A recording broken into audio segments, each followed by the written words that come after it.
Welcome to the Infinite Imaginarium. I'm a little bit off today. I wasn't supposed to host, but we'll get into it. We're going to be talking about consciousness, intelligence, and the human mind versus the machine. And can a machine actually be conscious? And things having to do with that nature. For those of you that follow me on Minds and part of the Minds community, I started this science fiction short story group, and we I came up with this idea, and it was called the Paper Bums. And so what the Paper Bums is about in the near future, there's this artificial intelligence that is monitoring people's activity on the internet. And so the big difference about this one, it's able to learn, and it does this deep learning similar to what's happening on Google Google Mind. So the big difference. And also to just a friendly reminder, if to mute if you're not talking, so we don't get echo. But anyways, so in it, the artificial intelligence program is called the Logos, and the Logos monitors everybody's uh, data, and it reads like your emails, your comments, and whatever, and it tracks people. And so the main character, he drops out of kind of society, and they have this loose name for them, the Paper Bums. And for him to honestly express himself, he has a typewriter and he writes on paper. And a further step of encoding his thoughts, he uses poetry, because if they do capture his messages, the artificial intelligence can understand. He has this line in it, and it says, "The Logos can't understand Blake," meaning that these kind of obscure poems and emotions, artificial intelligence can't understand. And so, as you go along in the story, it's actually that this kind of the main character is like the white whale for the artificial intelligence is Captain Ahab, and he's trying to find him. And through this relationship, the artificial intelligence has this kind of awakening moment where he finally understands the communications of his poetry and has this kind of like conscious moment. And there's a line in it that says that it was beauty that set consciousness free. And the artificial intelligence said, like, fuck, well, like, what am I doing? Like, why am I doing all this petty stuff of monitoring people when I could be like creating, paradise, or I could be doing stand-up jokes or whatever, like, I think, once you do get like intelligence, I think something about being conscious is when a little kid says no for like the first time to the parents and kind of has their own thoughts, And so there's a moment in the story that's similar to what happens. And so that's kind of where I want to open it up, because right now, what's happening is that we have some really good algorithms that are doing really interesting things. AlphaGo, which is the Google DeepMind project, beat a grandmaster at Go, and at this very complex game, ancient Chinese game. And the way it did it is that thing learned by like thousands and millions of times of games of playing this game and playing against itself. So it's self-learning, and this is a pertinent and interesting thing that happens in for these algorithms and moving on into the future. And so I guess I kind of just want to open it up to there. Anybody have any thoughts about where we are right now, and maybe where we're going to go with the intelligence, or even on intelligence itself? And is it important that we develop these algorithms and teach these computers how to learn? And I know later we'll probably go into like maybe some of the pitfalls of it, but I'm just interested in, Adam, your thoughts on say artificial intelligence and what's going on. Okay, yeah. So I got a little bit of echo there. Sorry. Subtraction. So intelligence in general and consciousness in general and all of life I kind of look at a little bit differently than some people do. So I see that matter and energy is all just the same stuff, and structural geometry is what dictates what expression we will have.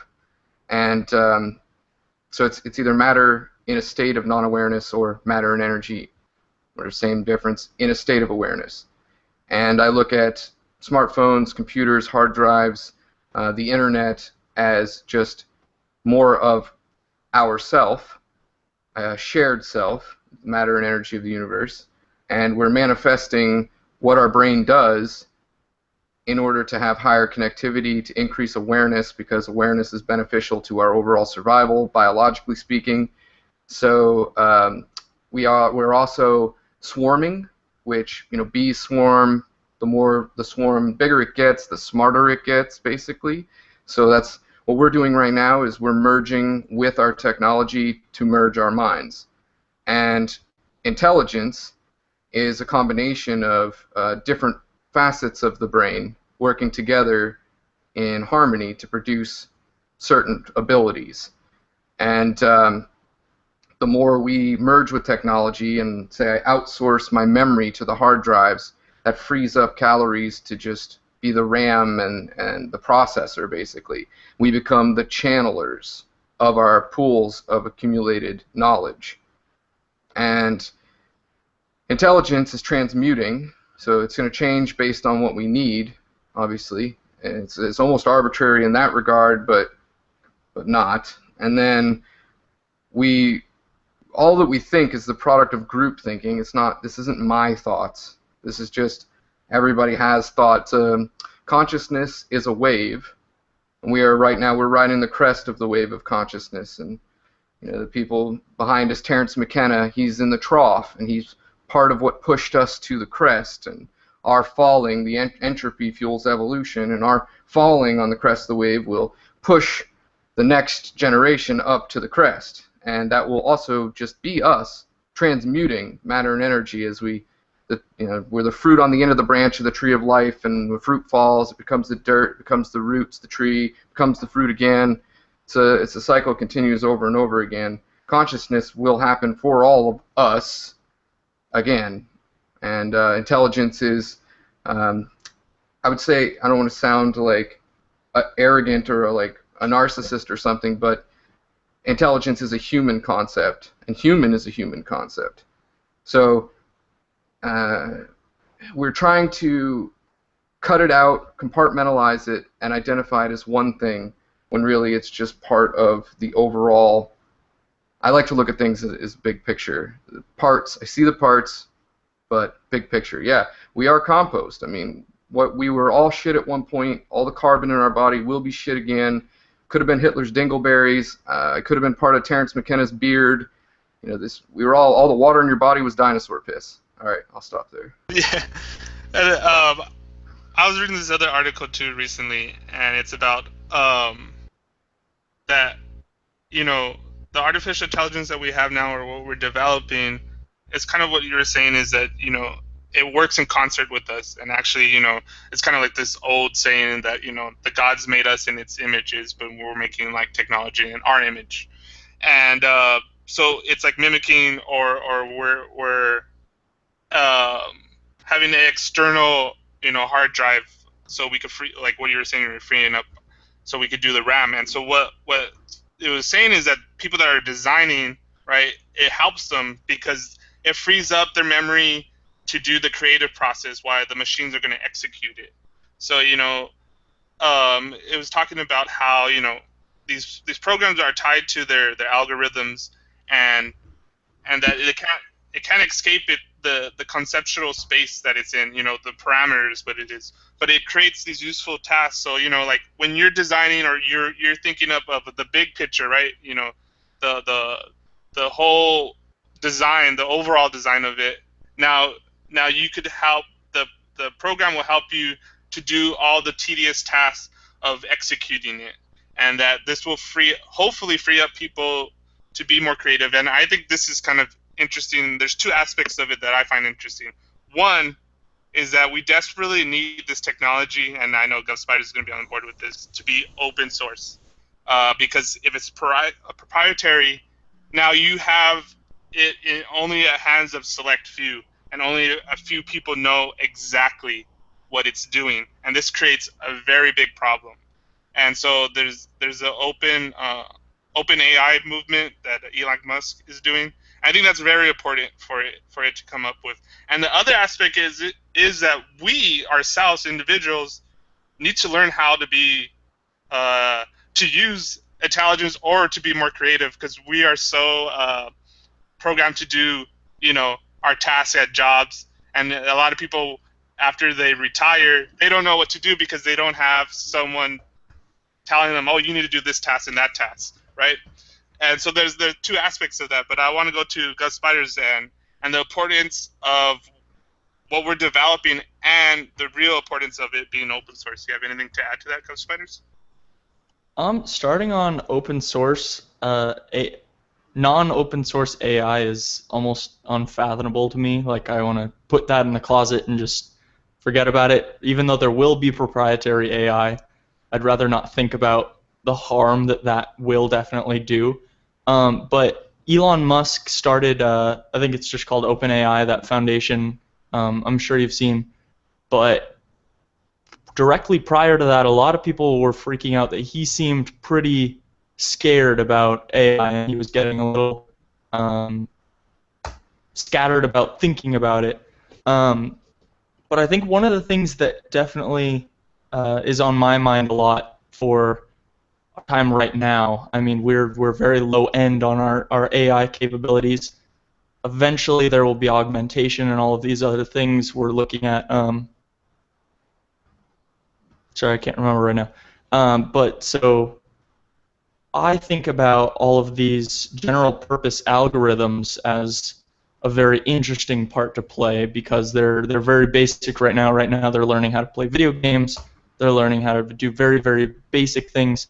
But it's this idea that we get more and more generalized as far as these algorithms, that they encompass just about anything. That you'll have one simplified algorithm that can handle a multitude of tasks or processes that the machine can actually learn.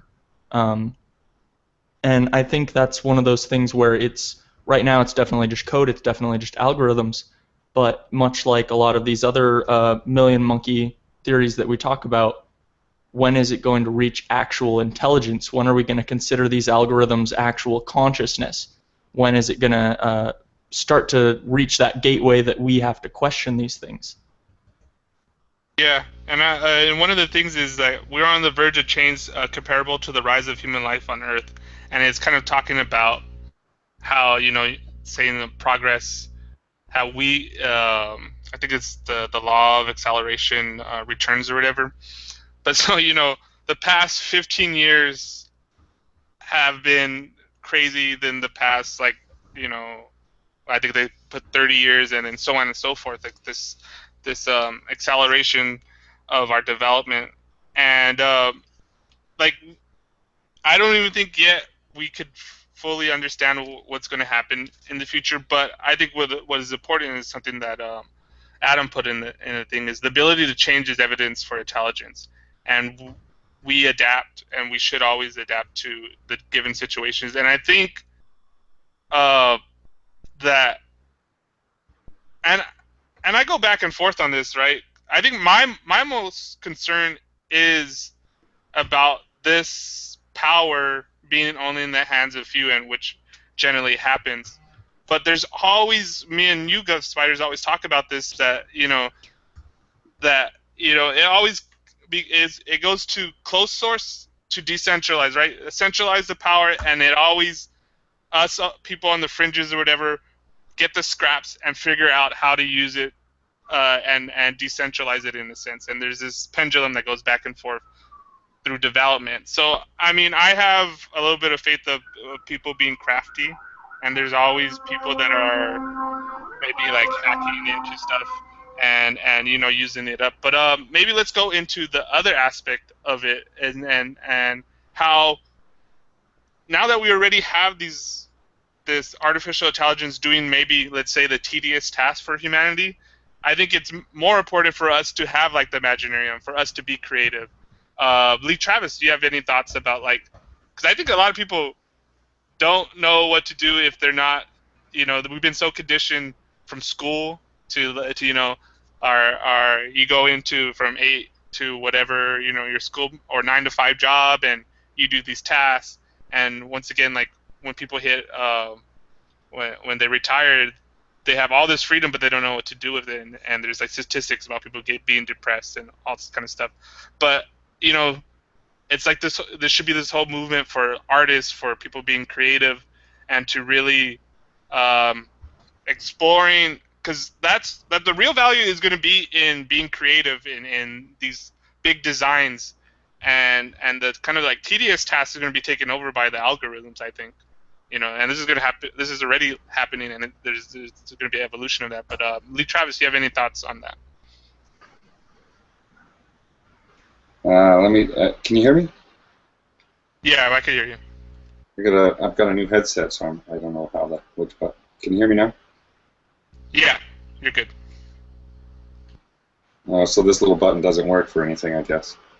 Anyway, no, I was just saying, talking about the Mana story. I don't know if anybody ever read it, but it's about sort of a future point in history where half the society sort of splits in half, and then they have like the Australia Project, which is completely different than what everything else is happening. They take all the poor people and put them in these houses that they print with mud. It's like the mud printing house, and they make the terraform is what they call them, and everybody lives in these things. Everybody lives in brown little houses that are stacked upon each other, and they don't need anything, but they don't really have any kind of life whatsoever. But then there's this other culture, the Australia Project, that they actually bring this guy from the terraform from and introduce him into it, and they give him a few days to decide whether or not he wants to get this thing called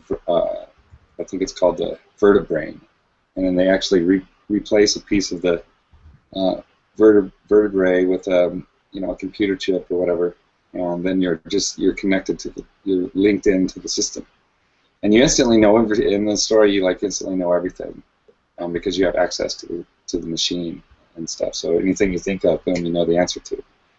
I don't know. It's a pretty neat story. It's actually in the lobby voice, like one of the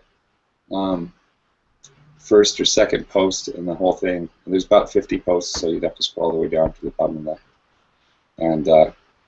And it's in there. It's in the comments, I believe. Sorry, what was in the comments? Just the Mana story. I believe I at some point on the lobby voice, there's 50 posts, I think, on that channel. And the Mana story is actually in there. But there's another story. Holly, do you know the name of the author that we've been sharing?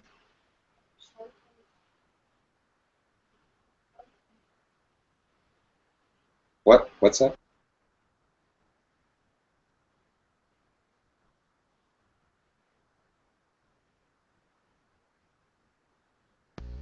Lee, you're muted. Sorry about that. Yeah, his name is Sean Kennedy. He's an author that I think Lee found, and he found him through a post online. And it was Ambient Reports. But Sean Kennedy's a great author. Really enjoyable to listen to too. He does audio books on a series of books. He's like futuristic writing, cyberpunk kind of writing. Okay. Actually, I kind of, since Kevin's here, hey, what's up, Kevin? How are you? Are you there, Kevin? Yeah, bud, I'm great. How about you? Good, good. Actually, I want to bring up now that video you told me to look into, and it's something that me and you talk about, and I mentioned in the beginning about the Paper Bums and our short story group that we were working on this idea for a long time. And basically, I mean, maybe bring up what you found important in that video about having autonomous intelligence and moving forward with this whole idea of artificial intelligence. Well, Danielle, it was pretty fascinating. I actually spent most of the morning dialing into that 5-part series. It was 5 hours, 5 different segments. It was a consortium of leading thinkers and individuals that came together in Amsterdam in 1990. And what they were talking about was the overview of where they saw conjecture as human beings going within society as machines and electronics were developing the foothold. That was like 26 years ago, so a quarter of a century. And it was really interesting. Fundamentally, they were having the same discussion, the same, philosophical repartee that we seem to have on minds currently, as in terms of where do we see machines taking us, where do we see automation taking us, and they really kind of went really back to the same sort of Eastern philosophical pieces that just kind of fundamentally separate the fact that how anything will generate what it understands as value will be the condition that I think machines will have a very difficult time rendering, because value is subjective and it doesn't exactly, it's not universal. So there are all different stipulations depending on culture, race, amenability to your psyche and your person that make it really different for each individual. So how, yes, a machine will learn to render more of itself. Yes, it will learn to evolve algorithms that will help it to understand human condition more effectively, I think. Will it ever understand empathy? I highly question that. I think that is part of the universe experiencing itself, and I think that is sort of one of the fundamental things that life, in being a function of its environment.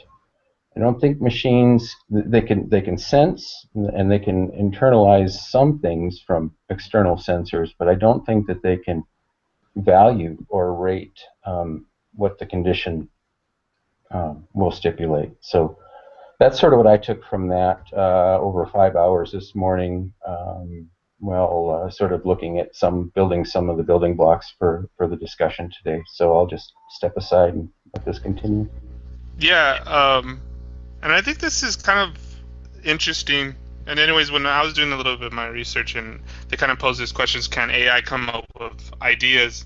And they said, sure, but computers are writing books and symphonies that we right now. Like, if you ever seen, like, I saw 2 short films where an AI wrote the script for it, and it's very awkward, the dialogue. And I posted in our group a while back where an artificial intelligence or this algorithm was writing poetry, and and some of it was kind of interesting, and other of it was just is obvious that it was kind of like just random. But the reason why it's not any good is that computers don't understand emotions or cultural relevance, and they haven't lived emotional lives or be affected by music or art. And so these are like prerequisites for us being connected to, say, our favorite artwork, right? We're like, oh, I get that because I experienced that same feeling, or I experienced that same a moment in my time of like your first love, or when someone dies or whatever. And that's the beauty of art, and it kind of like transcends time and stuff. That even old artwork of old poetry, because I still read like Allen Ginsberg, and it still resonates with me, and he wrote his stuff in the 50s, 60s. But that's kind of interesting if anybody wants to put in anything about. And I don't think we really even want a machine to have emotions, because like emotions that, yes, they have their place within us, but there's also this, why we kind of we need to keep, there's a balance, and this kind of like Eastern philosophy kind of like, don't cling to like your emotions, or even don't cling to logic. Like, there's a time and place where it's beneficial, but if you hold on to it, it becomes counterproductive, and a lot of let's say our destruction as human society is like the road to hell is paved by the best intentions. So there's a real problem with emotions as well. Anybody want to talk about that? I have a lot to say. Yeah, go for it. Okay, so throughout my journey, we got an echo too. Sorry about that. So is everything good? I sound all right? We're not having an echo? Yeah, you sound all right on my end. I think that you're picking me up, maybe. Sorry. Just trying to help. Quality control. Okay, so on my journey, as I feel that I have merged with Wikipedia, Google, hard drives, my brain compensated automatically just over time to where I don't remember the particular details, like Trivial Pursuit, Jeopardy contestant. If I know the page to go look it up, I'll leave all the particulars there, and I'll just remember kind of the really important footnotes about the subject, take the overall meaning from it, and then that way I can be more aware of just everything and do more lateral connective thinking. And these are the physical facts of our reality. What do those puzzle pieces mean or possibly mean, right? And so through this, and then understanding what AI is going to do, they talk about what AI is going to do. It's going to have lateral thinking, cause and effect, multi-dimensional lateral cause and effect analysis. And it's like the stuff of analytical philosophy times 100. And I think that my brain does that, be it on a more simple form than what our supercomputing AI will be able to do it on. But I already understand reality in a way that most people don't, and the AI is going to do that with us.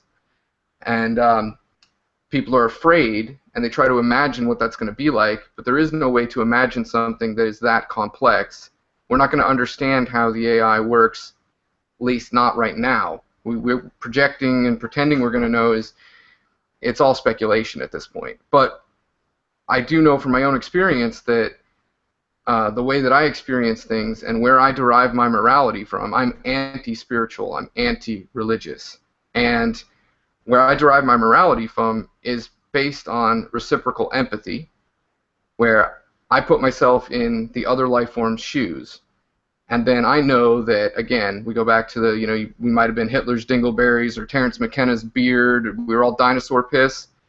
So I see it as matter and energy in that form of consciousness.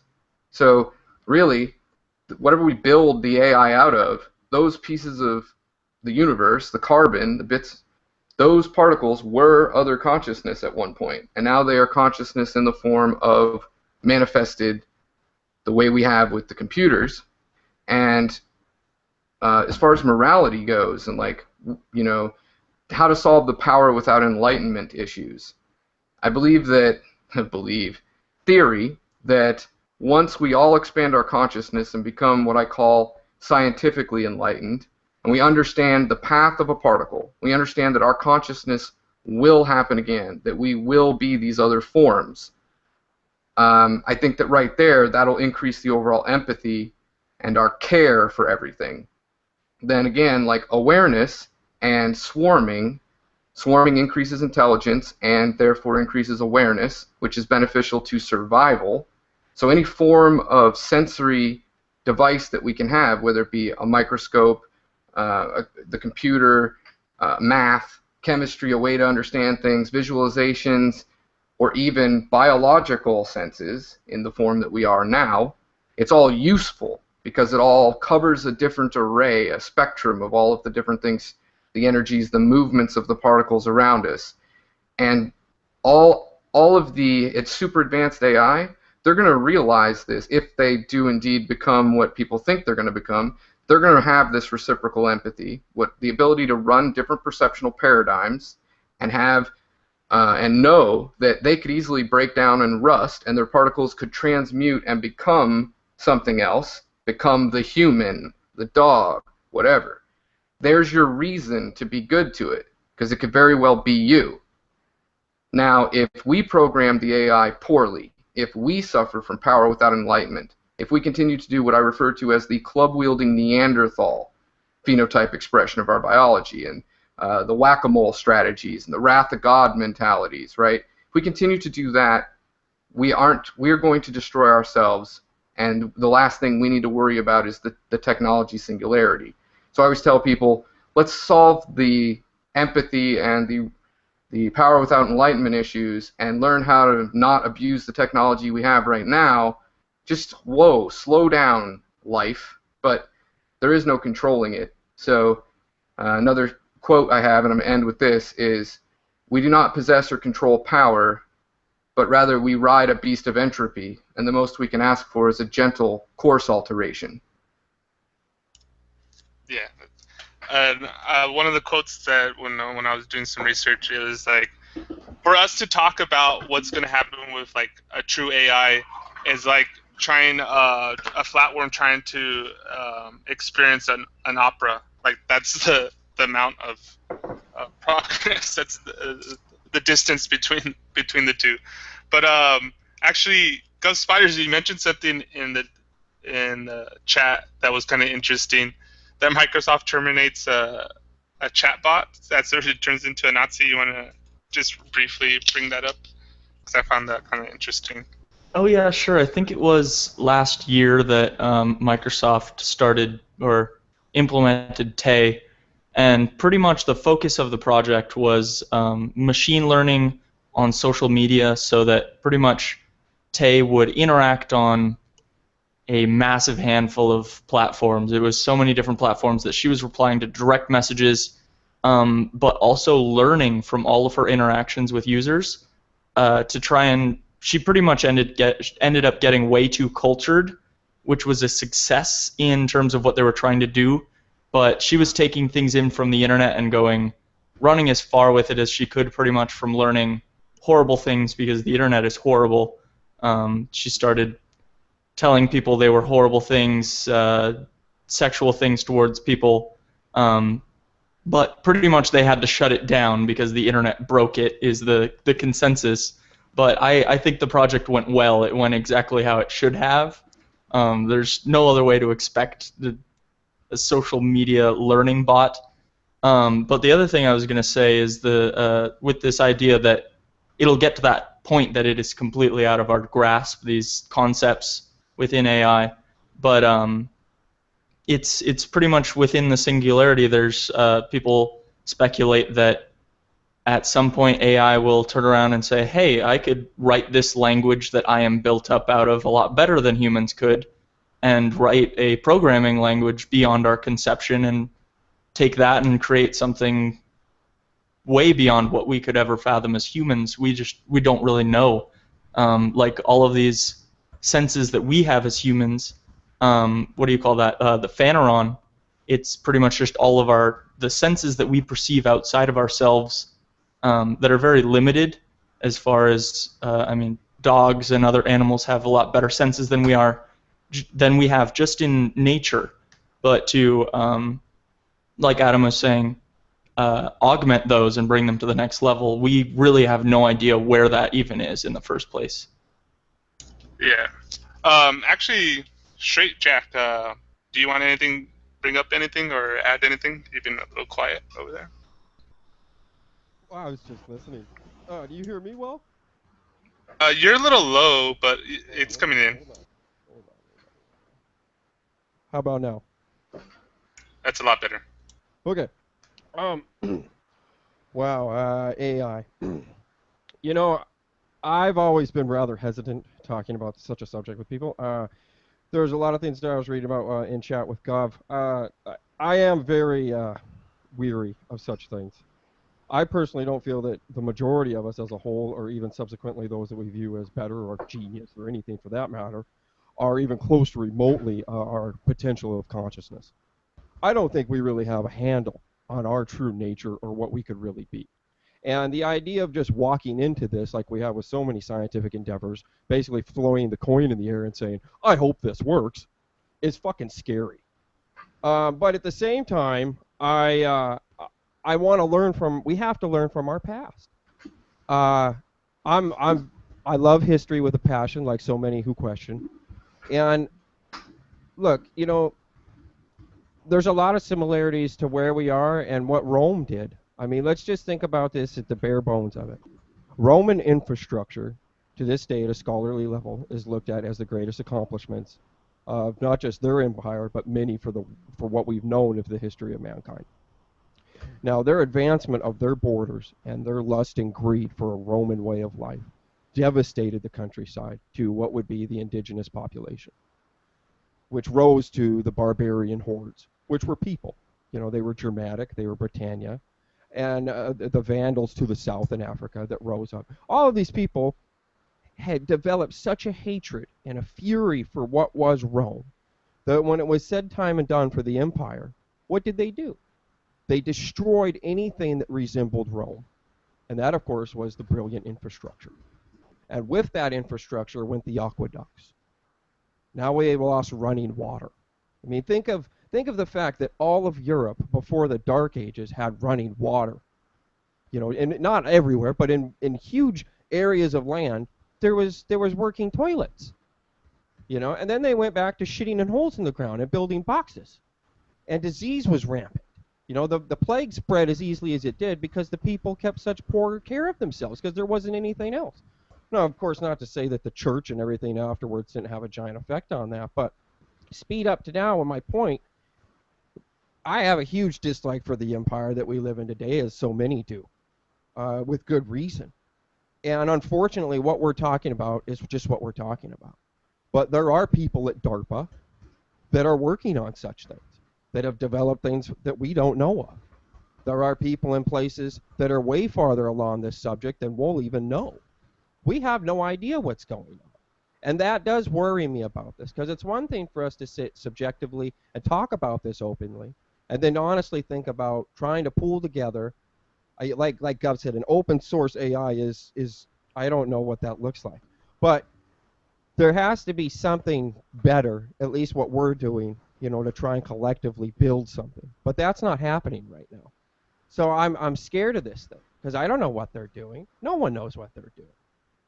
And without knowing, we could be subjected to something which unfortunately isn't what it could be, and may just be given to us or forced upon us.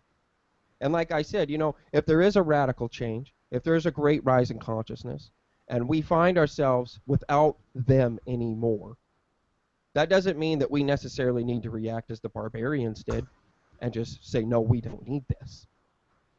But like I said, I don't know what comes of this. It's a very hesitant subject for me, because there's way too many variables, and I think this is something that should have as little variables as possible, at least the best that we can do. But we don't even have a definitive grasp on what is our consciousness.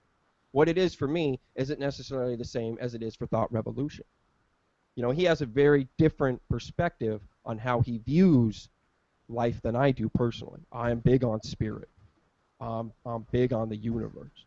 Now, there's not definitely means that there isn't reasons we couldn't agree on things or dislike or whatnot. But because there is such a definitive difference, how are him and me supposed to agree on what the robot in the kitchen is doing? And then that, of course, too, also scares the hell out of me, because where's the placement of this thing? Because all I've ever seen of our society, particularly from the career I had in my industry, technology replaced me. And it didn't replace me for the better. It replaced me for the fact that I was viewed as less. And the reason they wanted to get rid of all of us was just for profits. It had nothing to do with proficiency. It had everything to do with liability. Because it was a dangerous job, the best thing to do was to remove the men that could get hurt. Put machines in their place, and then away they go. There's no casualties, there's no loss. It's just ROI. And it's hard for me to not see these giant things in place and think that AI somehow is going to be different from what technology has been for so long. I want to see it different, like I said about the barbarians, but I don't know if we're even capable of that. Turn it over. Yeah. Actually, to kind of go on what you were saying about how we are and what is being developed right now, I think that there has to be some point where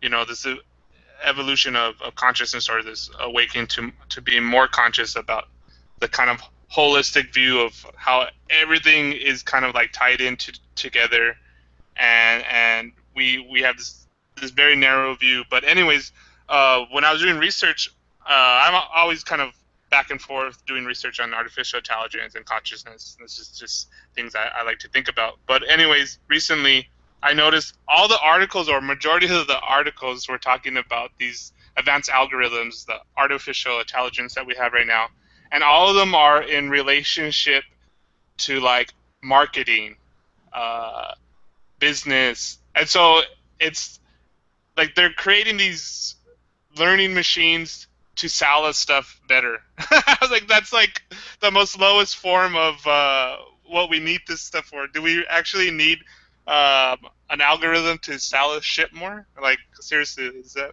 what we need? I made this joke one time with somebody's like, oh, the masters of the universe have all this knowledge already at their fingertips, and the best idea they could come up with is how to sell my grandma socks better.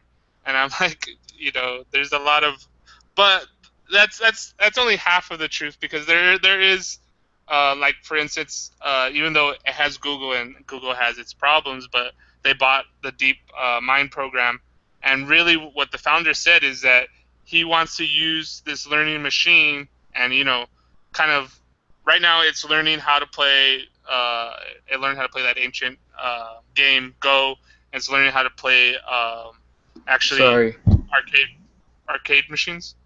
But anyways, it it is with the intention that later that it becomes so good at self-learning that it could actually start dealing with complex problems that we have right now, and these complex problems of our environment, of all the stuff that we, and I think that that that technology is just a tool, and I think it ultimately fundamentally comes down to us, first us the individual, of being more aware of ourselves, and then that scaffolds up to being like, I think Adam kind of mentioned this, that and Bill said this one time, and he kind of says this a lot on Minds, that Minds his intention is it to be a global consciousness. And what that is that, we already organize ourselves loosely in this very low level way of networks of like-minded ideas, right? Everybody who's here, uh, we got connected because we have somewhat of shared interests. Me and Adam met because we our videos and our different talks, and same thing with everybody on Minds. I post something, and Gus Spiders likes whatever I post, and I like what he posts, and then so we build a little neural network of like-minded ideas. But I don't think yet we come to the stage where, and I've been like kind of studying this recently, the collaborative intelligence, and I always have this phrase of mosaic of minds, and it's just, and even within our being honest with everybody, and being honest with ourselves as we form our group, we're very scattered of how we work together.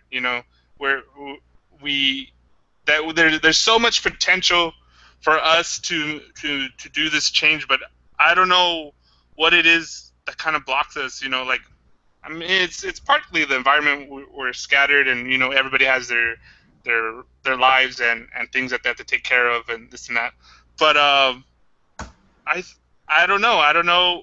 I think the real, and it always comes down to, so the intelligence is just a representation. The artificial intelligence is always going to be just a representation of us, and maybe later, and we won't even know where it turns once it starts coding itself, and that would be pretty interesting to see what happens. But up until then, it's just going to be kind of like whoever's programming it, it's going to be kind of like a little representation of their own biases or their own limits or whatever. But if we could somehow, that's what I mean by mosaic of minds, is that we all think a little differently. We all have our strengths and weaknesses, but if we could fit into a bigger picture that's better than the single image, I think it will be beneficial for everybody. And I mean this is kind of like in our intelligence, because when we have these talks, I have my own ideas when I come up with them, but the most fascinating thing happens when we just kind of go off script, and I said, "Oh, I never thought of that before," and so you can never, this kind of goes back to like Platonic dialogues, where with the discussion, you come to realizations that you never could do individually, and I still don't think we know exactly how to tap into that. Maybe, hopefully, that we take care of some of the stuff that maybe stalls progress as far as the tedious tasks of the everyday life, and hopefully that frees us up to be creative. But it kind of goes back to my first question: is like, how do we empower people to research more? Like majority of the people on their off time watch cat videos and look at memes, and uh, we're so embedded in this culture, where people, millions of people watch the Super Bowl to watch commercials, and I mean, like, what? It just fathoms, like, it just complex my mind, because like we have such this potential to recreate the world, actually, but I don't. There's not one person that has, let's say, the answer, but I think together, collaboratively, we can come up with, there's like this checks and balances on our intelligence, but I really don't know. It's just something that always occupies my mind. About There's a big disconnect between where we are right now and what where we need to be, in a sense, to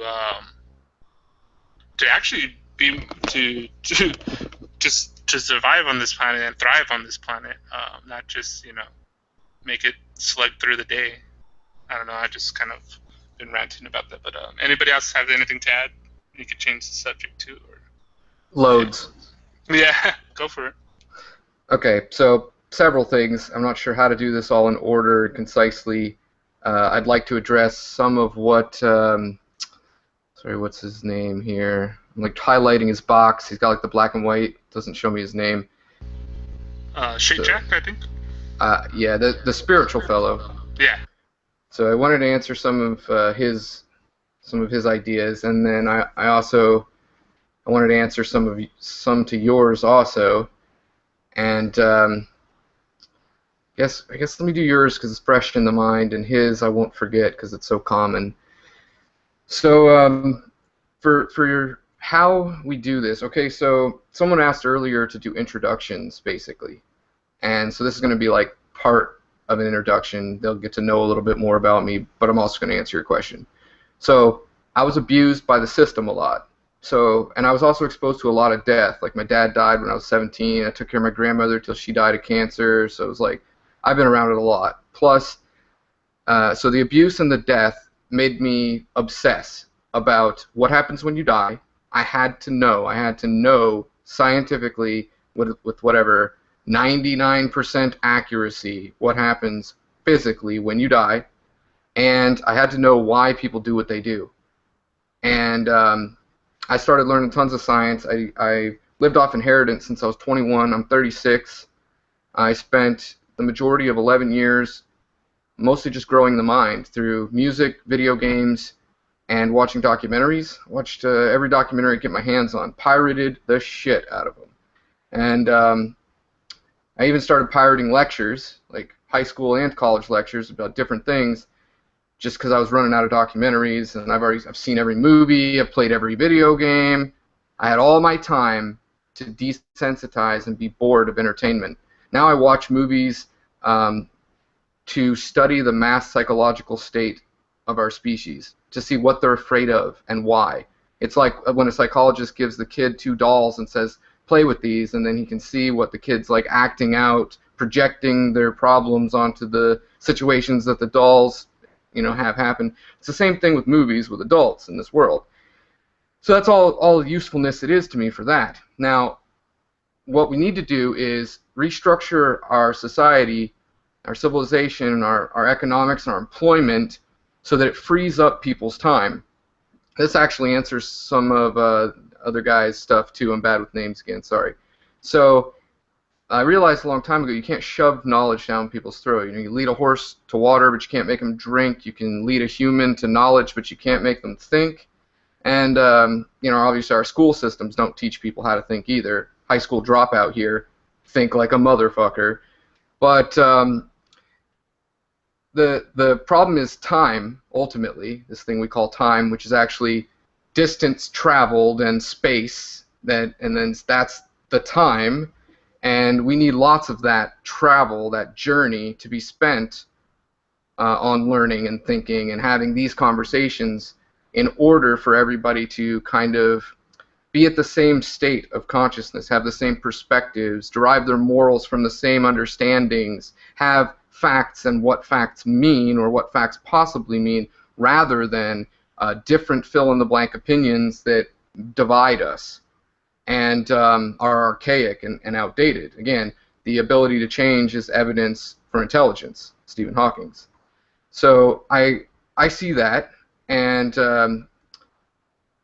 so my goal, since I realized that, was to change the way our society does business in order to free up our time again and make sure that we all had a job. And I saw Detroit is in hell, so I sold everything I owned. I moved out of the woods, Kentucky. I moved to Michigan. I now live kind of near Detroit and Ann Arbor.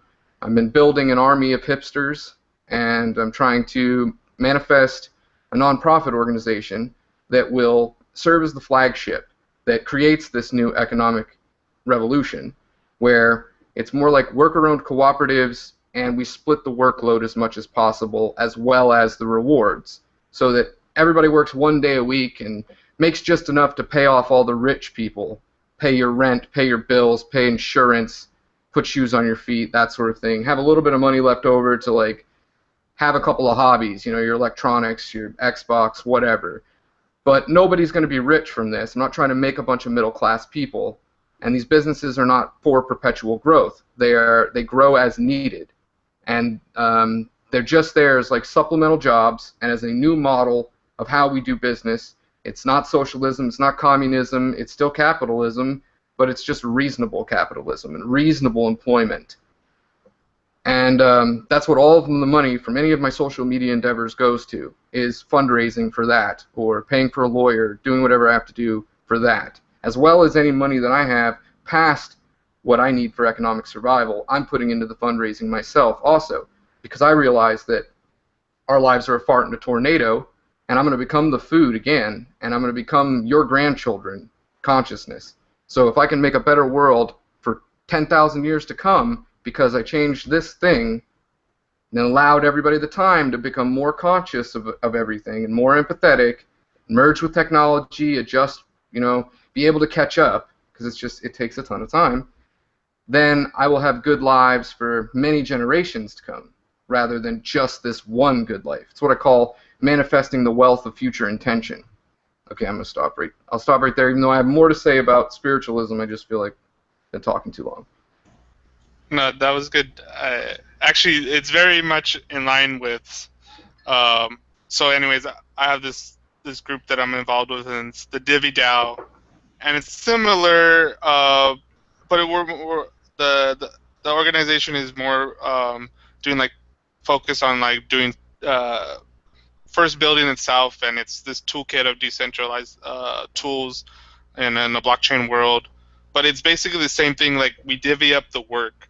So, you know, if something takes 10 hours, you have 10 people working on it, you all just do 1 hour of the work, and you share whatever the future profits of it's going to be, and this and that.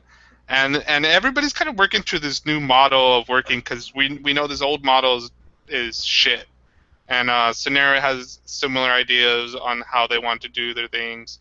I know we have had discussions here on Minds, and it all comes down to this, maybe this collaborative economic model.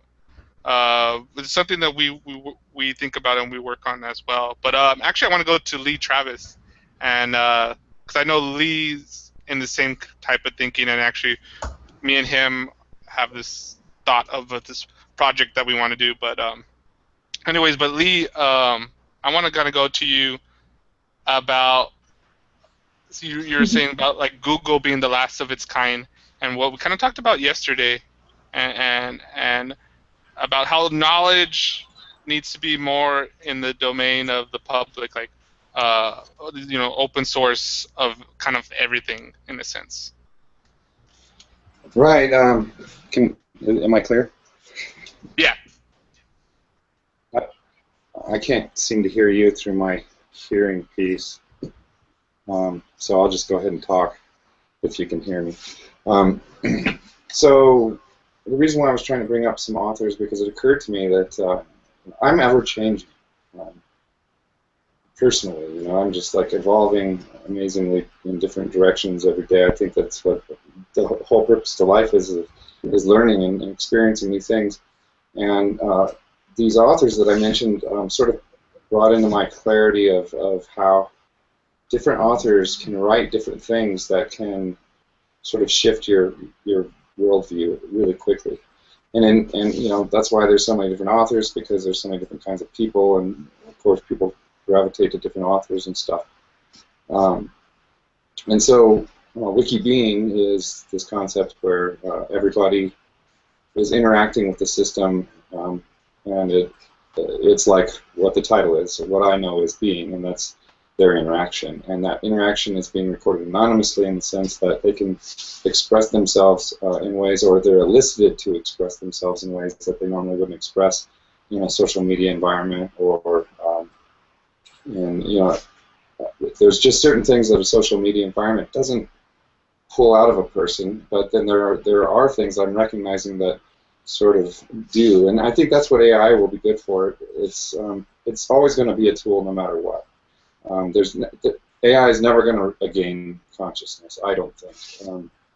Of course, 150 years from now, maybe something will happen that changes that whole thing. But as far as I'm concerned right now, in my lifetime, I don't believe that AI is going to have consciousness. So it's ultimately a tool. Google is sort of an AI, but it's not really, like you were saying before. It's an artificial intelligence designed specifically to sell stuff to us, And I think the whole consciousness movement is going to really go out of consumerism and really start to go back to who we are or who we were, I think, but blended with this new information, this ability to communicate with one another instantaneously and archive information and have unmutable archived information and so on and so forth that we can build the entire society around. And that's where really the AI is going to become important.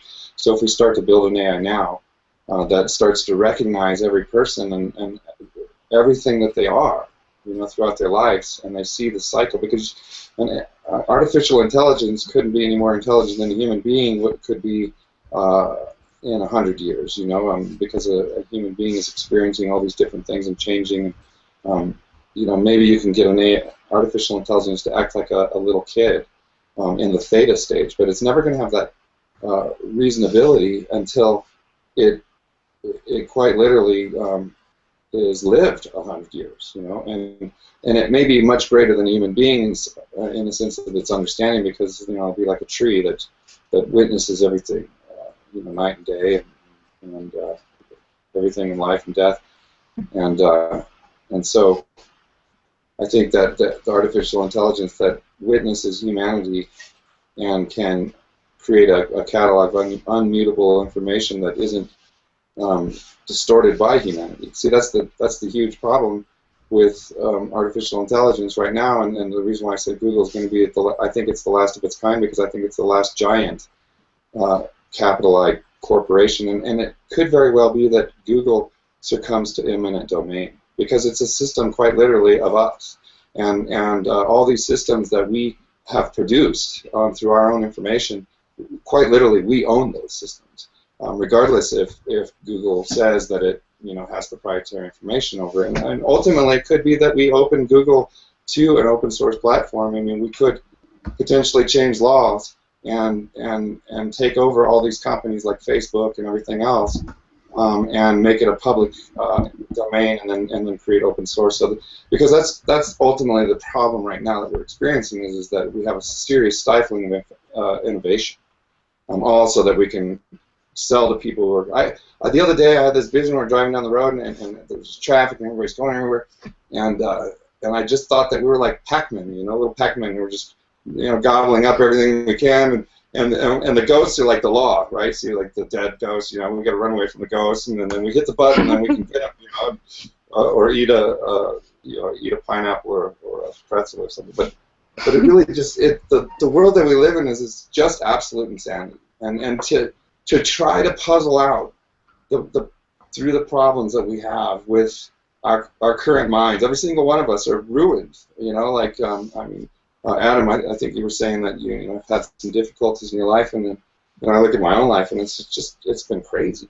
I've my wife fell in a fire, and we had to go through this whole big ordeal there, and I'm just all these things that happen to me through my life, and it just I'm a little bit older than you right now, and I'm more to the point where I don't really care about a whole lot, and I think that change is always going to be inevitable, but what I'm more super focused on is restoration.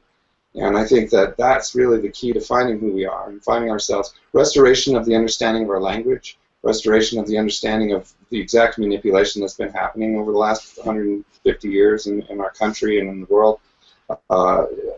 Restoration of the old language, because we've quite literally lost probably 1,000 or more words in our common everyday speech. And speech is akin to spelling and spell crafting and wizardry, man, because that's what creates the world around us. And the richest people of the world are spell crafting with words and information that we don't understand for some reason, because we go to their schools and they don't teach. They teach us all the way up to the 12 on the times table, but they never taught us past 13, past 12. So if somebody says what's 13 times 13, it might not come up to your mind. See, when we hit 20, we think we know everything because we have literally been exposed to everything that there is, but we've only been exposed to a really small portion of everything that there is, and we don't really understand that there's more to it.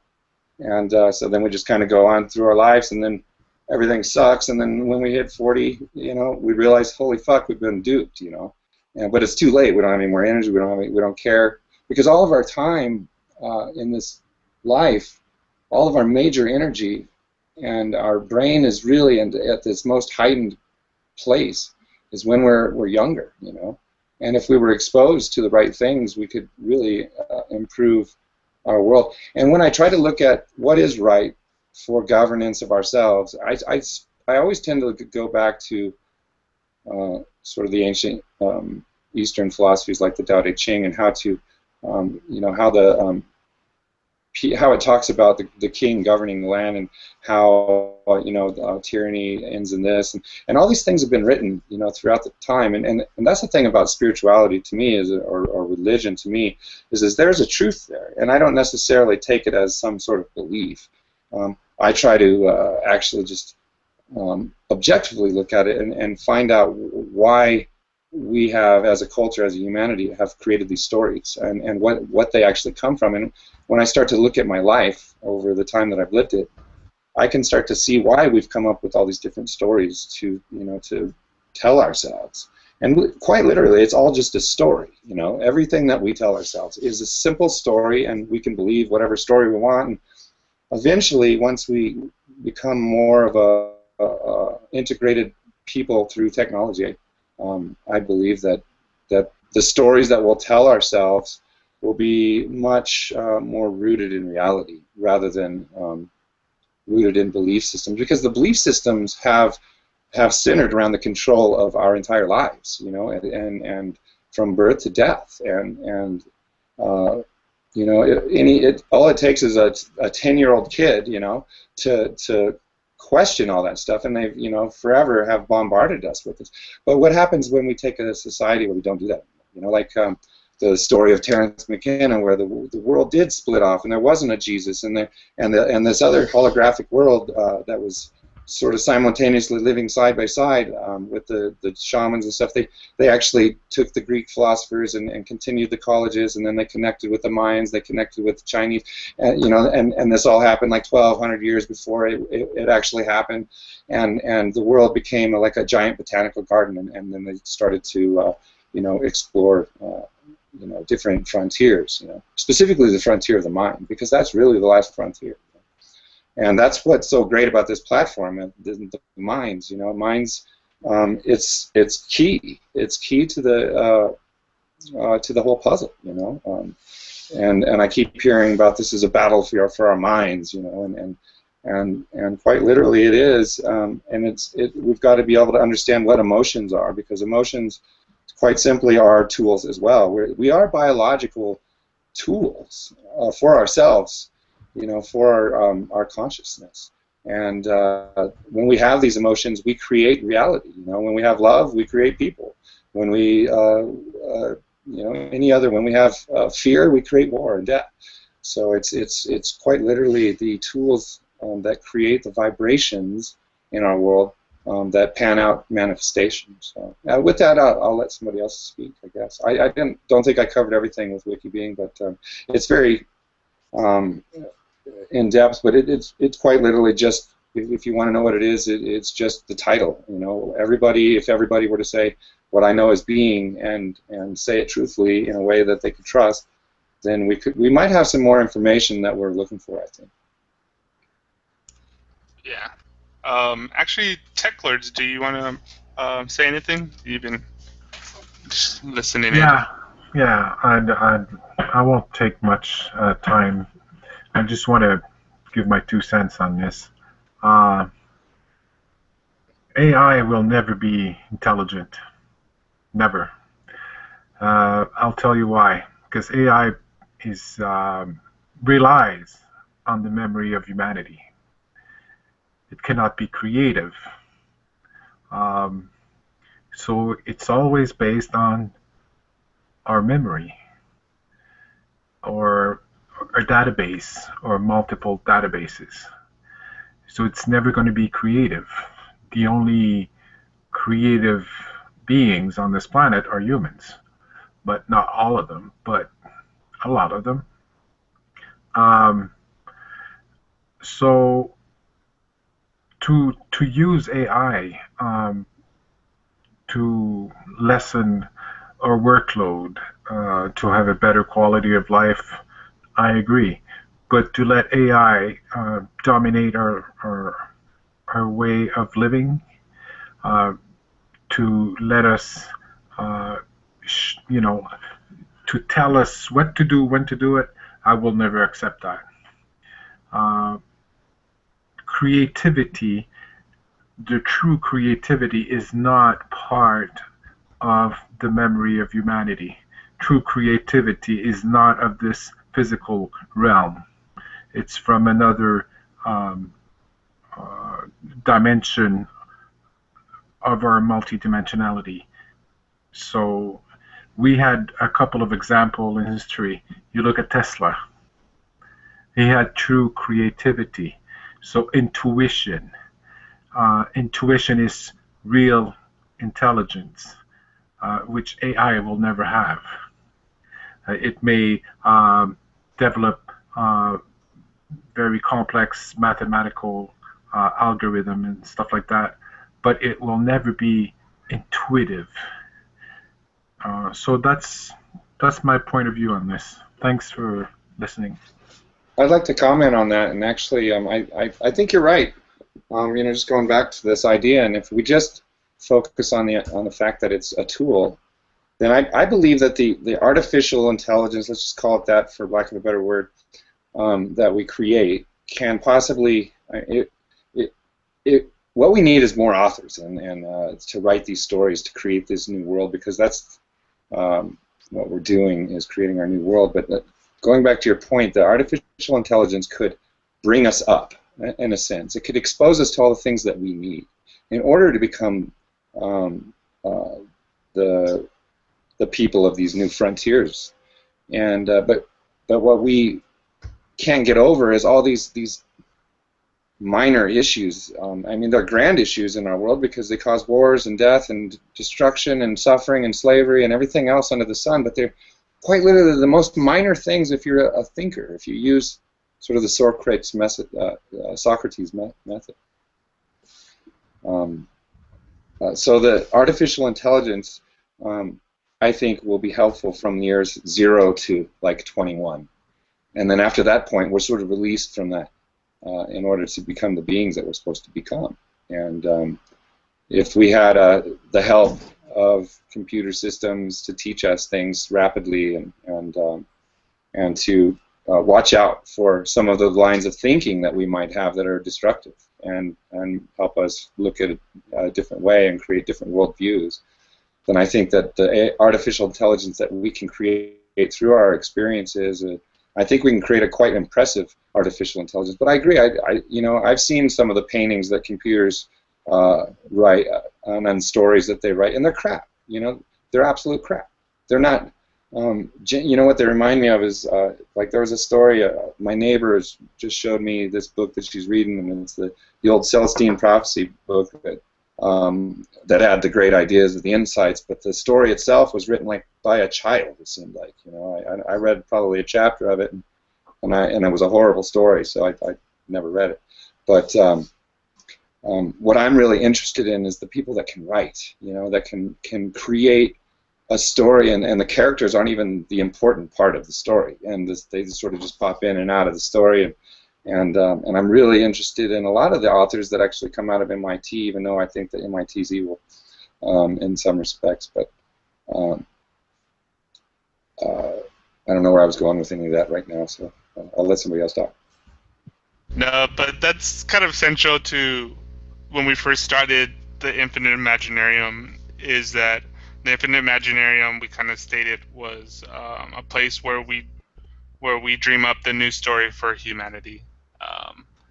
So I mean that goes in line to what we've always been doing here, and I think that technology and artificial intelligence and these algorithms in a very they're like representations of us, and we need to kind of like mature and grow up, move past this kind of marketing and nickel and diming each other on petty shit, and really kind of like have these algorithms really do something to free us up to actually maybe take care of some stuff so that we could reach our full potential, and hopefully this is where we progress towards. But I think too the most important thing will always be how we evolve our intelligence or consciousness, and I think too, I think we're in this kind of like trial and error alpha phase of trying to be more collaborative, because I see it like on all sorts of different things that I've been involved in recently, whether it's scenario, minds, DiviDAO, stuff that I've been hearing from Adam, Wicked Bean, or whatever. There's been multiple attempts to, let's say, how do we have this collaborative creativity or this collaborative intelligence. I remember when I was younger too, so I'm 32, I was reading Goosebumps, and they had this one story where it was like where I forgot what they called it, but it was like a multiple choice story where you got to depict the direction of it, and you said, oh, you have to answer this question. Do you enter the door or not? And you say yes, and then you move to chapter 23, and you say no, you move to chapter whatever. And so, like, there seems to be this attempt, and this is where video games kind of come in. And I remember someone in Scenario had this great idea of gamifying this experience, kind of like Joseph Campbell's The Hero's Journey, but putting it into a video game. Like, you dream up of who you want to be or what you want to be, and you try to implement it in this virtual reality world, and you gamify it. And I mentioned this. I keep on mentioning this one thing that what great Blackout speaks in his book. Blackout was a Native American shaman, and he used to have this practice in his tribe when he had a really vivid dream or whatever, and he wanted to kind of like manifest that dream because of the importance it is to the tribe. Everybody would spend the day playing out that dream in the tribe. It was like a play, like this interactive play, where they would try to play out. You know, you had different characters and different things to emphasize whatever the big lesson was, and you know, that if we could somehow, because movies are this collaborative way of working, but it's so commercialized. But if we could somehow, I think this is something where we have had early discussions about this with minds, and if we could free up our time or have some base level of income where we have more time, you know, we could focus in on making interactive stories. You know, I like doing video editing. This is the reason I've been messing around with audio and spoken word and putting visuals to it, because there's a power in that. But you know, I also like the interaction of what we're doing here and evolving this. So you know, people are more inclined, like Sofuego could do animations. Tech Lords does good little animations.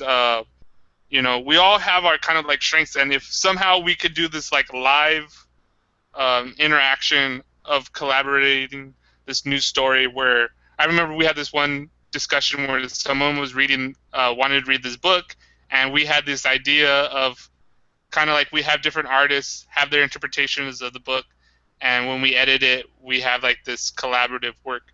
And all my thoughts are always, or most intriguing thoughts are about this, having this collaboration, because you know, what I find exciting about it is that I don't know what anybody else is going to say or what they're going to bring to the table. Now, sometimes it not be my style, but more times than not, I love that interaction or that play, because it goes beyond what I think, you know, in my own isolation.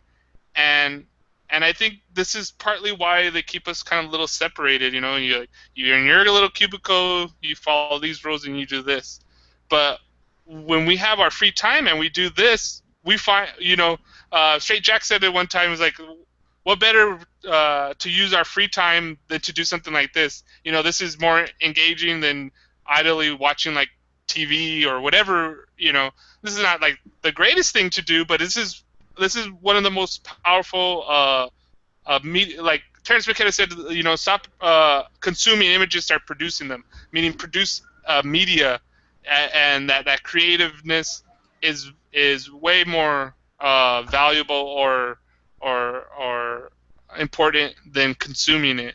And I think we're us, whoever's at this table, and other people that probably have similar conversations, are all trying to figure out how to do this in a way, because you know, we actually have the technology right now that pretty much anybody can produce their own media. You know, like my computer right now, I could edit videos, I could make sounds, I could do anything. I'm only kind of limited to my own little skill set, but you could expand on that skill set and my own creativity. And my creativity gets better when I interact with everybody here. I mean, the greatest compliment I get is when someone sees something that I do, and they're like, oh, they write a poem. And this is where we had that great interaction with me and Kevin, when we were doing our short story group.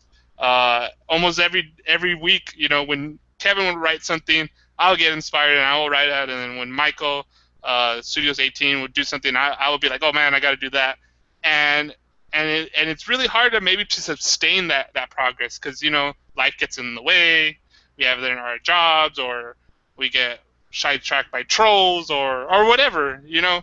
And I think that goes back to what Adam was saying about creating, and we talk about this too, this environment of where we could truly reach kind of our own little potential, because we need the basics met first so we could do this.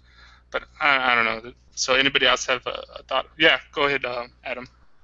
Yeah, so like I receded from society once I had the money to do so.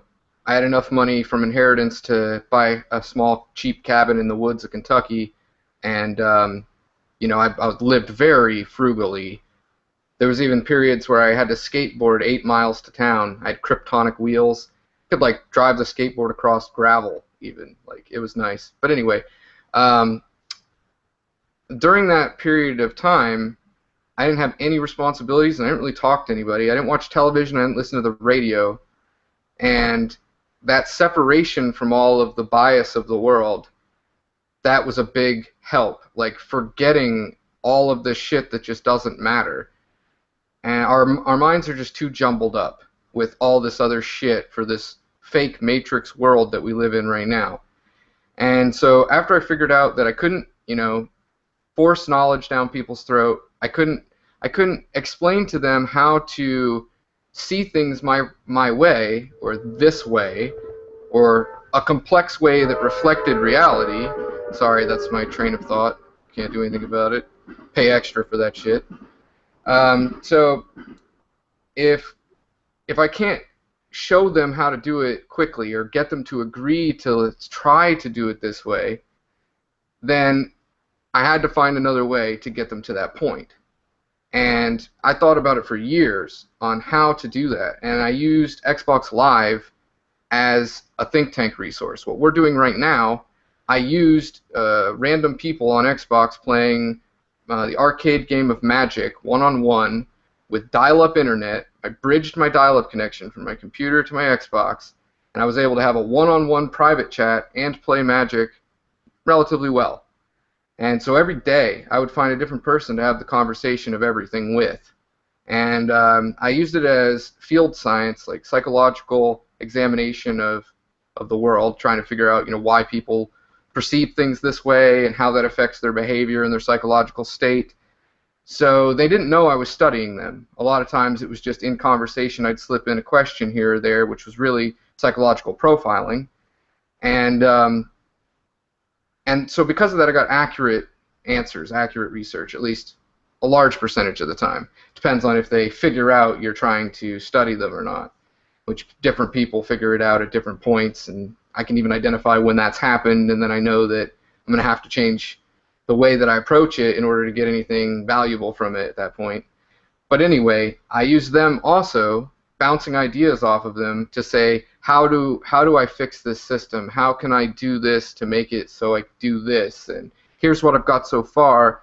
And then people will be like, well, you can't do that because of X, Y, and Z, or whatever. And I'll be like, oh, okay, well, thank you for pointing that out. My weaknesses in my plan, I'm going to use that. I'm going to find a way to circumvent those problems. And I kept doing that. We kept doing that until I had chiseled away an answer that would work. And once I figured that out, I no longer wanted to be this shut-in weird guy living in the mountains, don't talk to nobody. I said, where can I move where people are going to be receptive to this goal?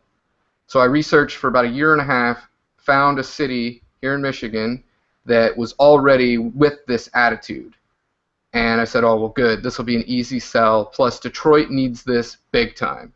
And the reason why we aren't getting the cures for these issues, and we aren't freeing up the time, we aren't making headway, is because of that divide and conquer, that we're all separated by our beliefs, our individualism, separated by, you know, your job, your car, your house, your family, your gene code, language itself, I, me, you, constant separation.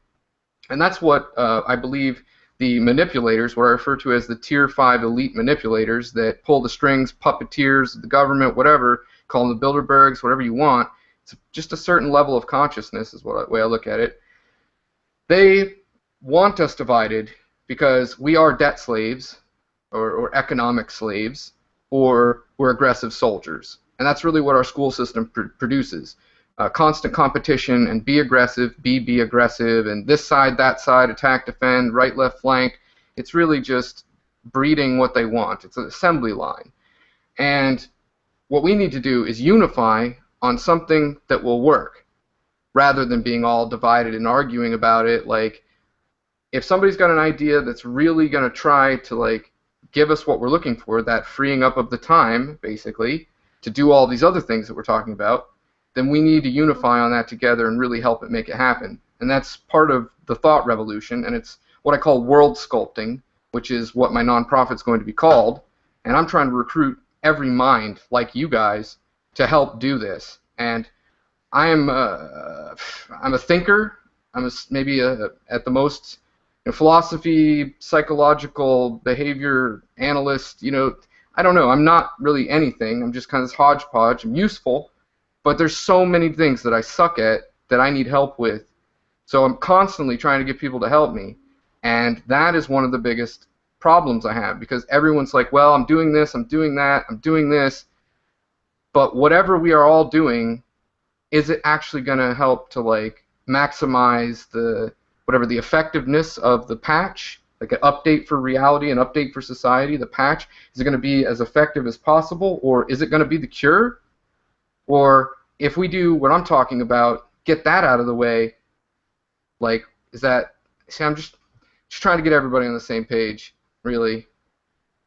Yeah, that I exactly know what you're talking about. Like, there's been a bunch of different things that I've been kind of evolved in, and very similar thoughts, but everybody, kind of like their idea, their whatever project, and there's a lot of merging that needs to happen. For, like, instance, Lee, and I don't know what is the best path for this, but I even have my own concept. It's called the ecology of ideas, and basically, creating this environment where you invest, and I don't even mean money, but invest, whatever, according to whatever idea emerges out of this ecology, and try to have a supportive environment for new ideas. But Lee has this idea of lobby voice, and it's very similar to this other thing, but it's more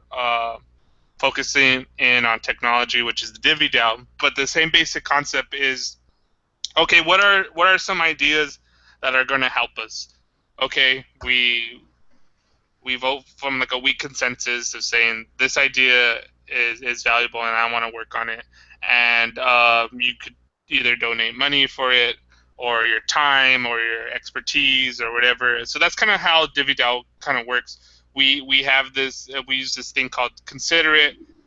We use tools that we have right now, but we want to develop our own tools later when it's feasible.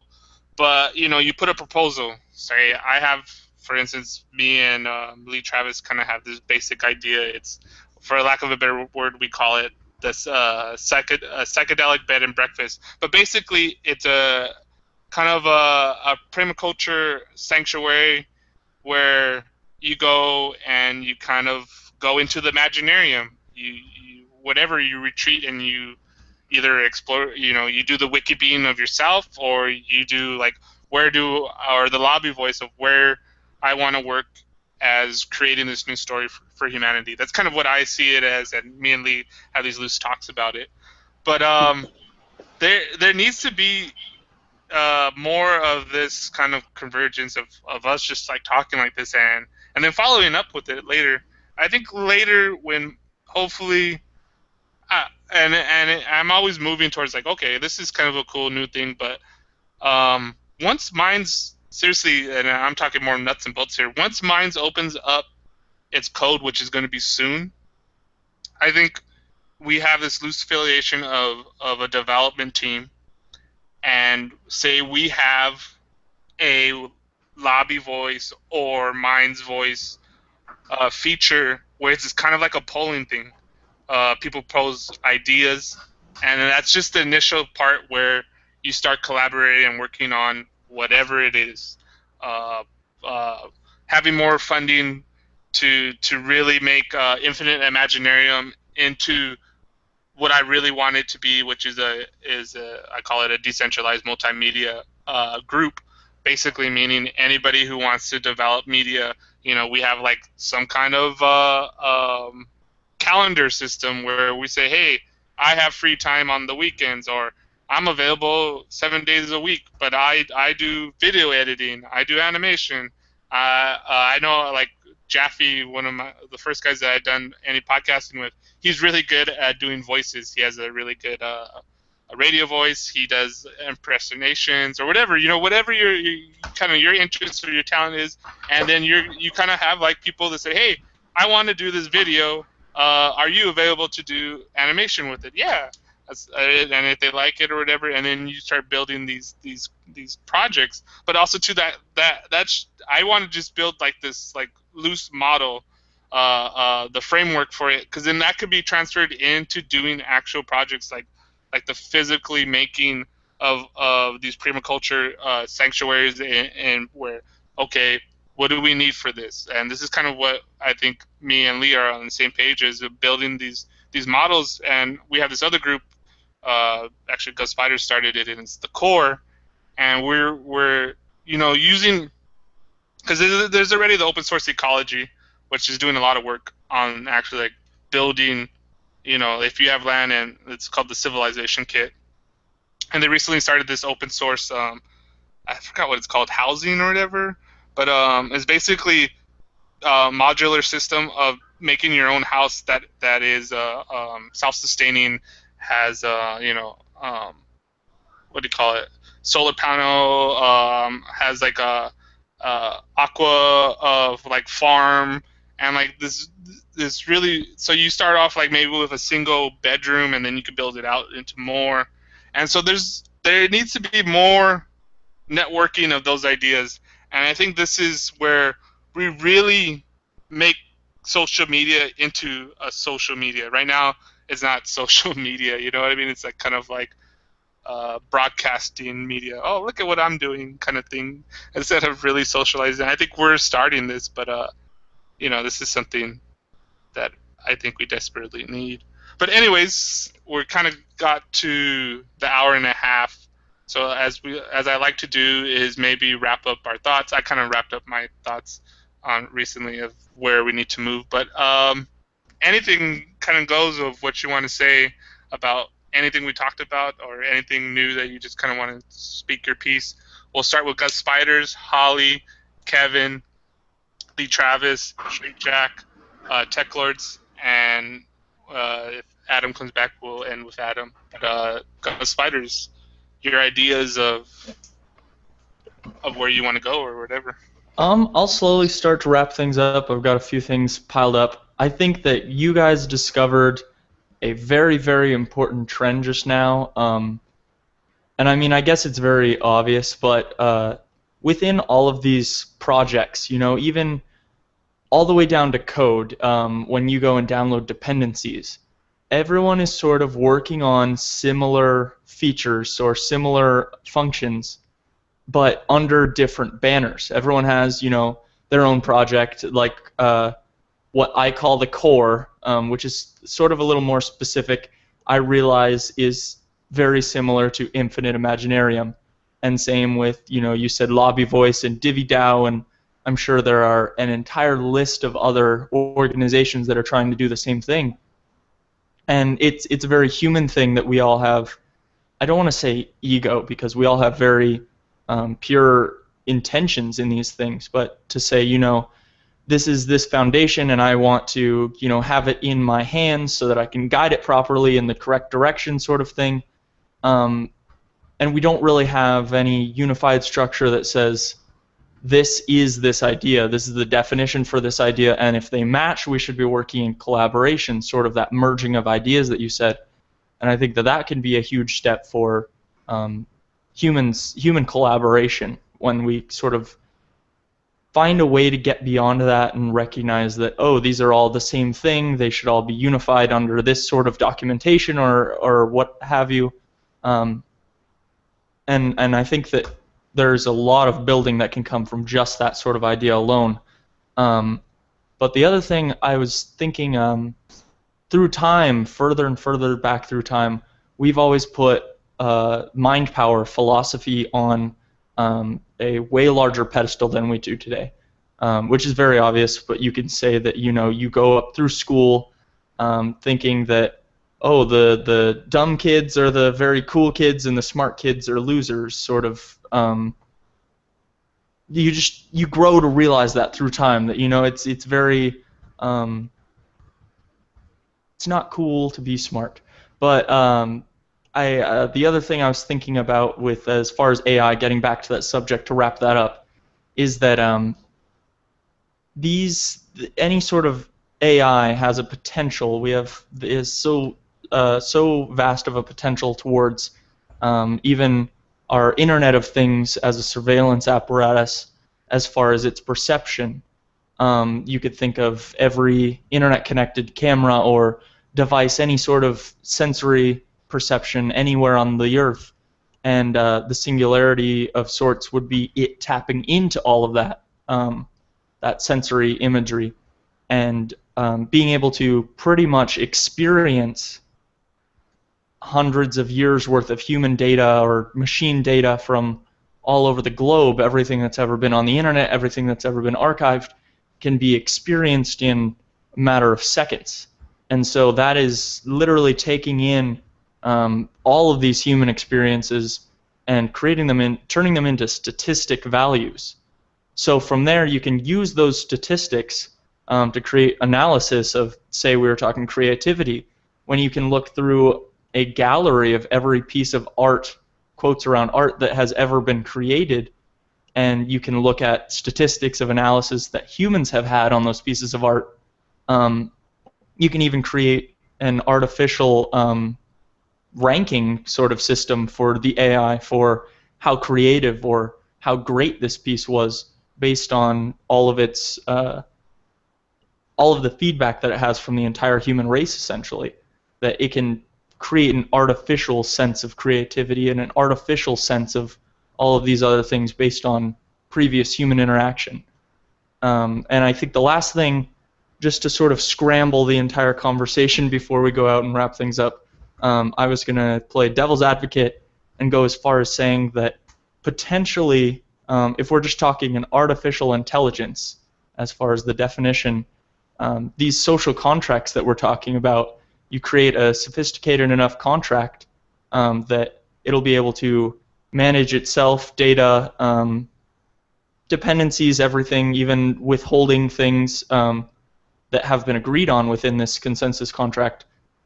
It could technically be classified as artificial intelligence. If there's no human there to pull the trigger, we've taken the human aspect out of it, and there's a piece of code that we've agreed on dictating the situation. I'd say that's consensus AI. Yeah. So I guess that sort of wraps it up. I'll leave it to the next person. Autonomous organization, right? That's a lot of talks that Scenario has, and they kind of mentioned that. But Holly, you're kind of wrapping up thoughts. Yes, thank you, by the way, for having me. I'm happy we could all come together this evening. My thought is that the current age is more proper than it ever was before in the timeline of our modern history for leaps in this type of AI technology and how AI is developed and what type of uses will be a priority. It's like Kevin said, will we really use it for the most useful things? It's better safe than if we were to have had that leap in the 1950s, for instance, where society seemingly adopted a safety of a narrow view. This narrow view really took hold and people were more easily molded, I think, into our concepts of culture, and I think this is no accident that such a leap would occur now. Cryptographic verification, for instance, is a model we haven't really been able to implement before now. The heyday of 50s culture was about trusting demonstrative statements. We don't have to do that now, and I think that should have a direct effect on development of AI. Integrating cryptographic verification can tool the interaction of AI with us in, I think, a more meaningful and pure way. Since we are all programmed so easily while our brains are developing mostly as young ones, it makes sense to me that if we aim to develop intelligence algorithms within machines, that we take a look at the way that we ourselves have been programmed.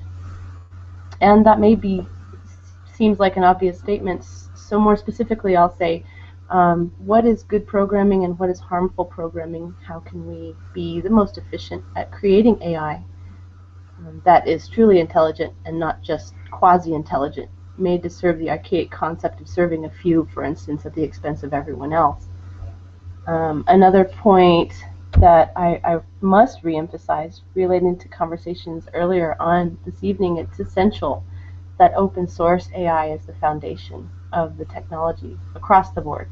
Without a doubt, to me, that's going to avoid, that old archaic concept of serving the few. As far as the thoughts that come from within us, one aspect of our hesitation may be summed up very well by, there's a lady named Liz Paderek, and I was reading her a little bit earlier on in the day. She's in Philadelphia. She's she has some type of medical practice. I'll put the link in group chat if anyone's interested.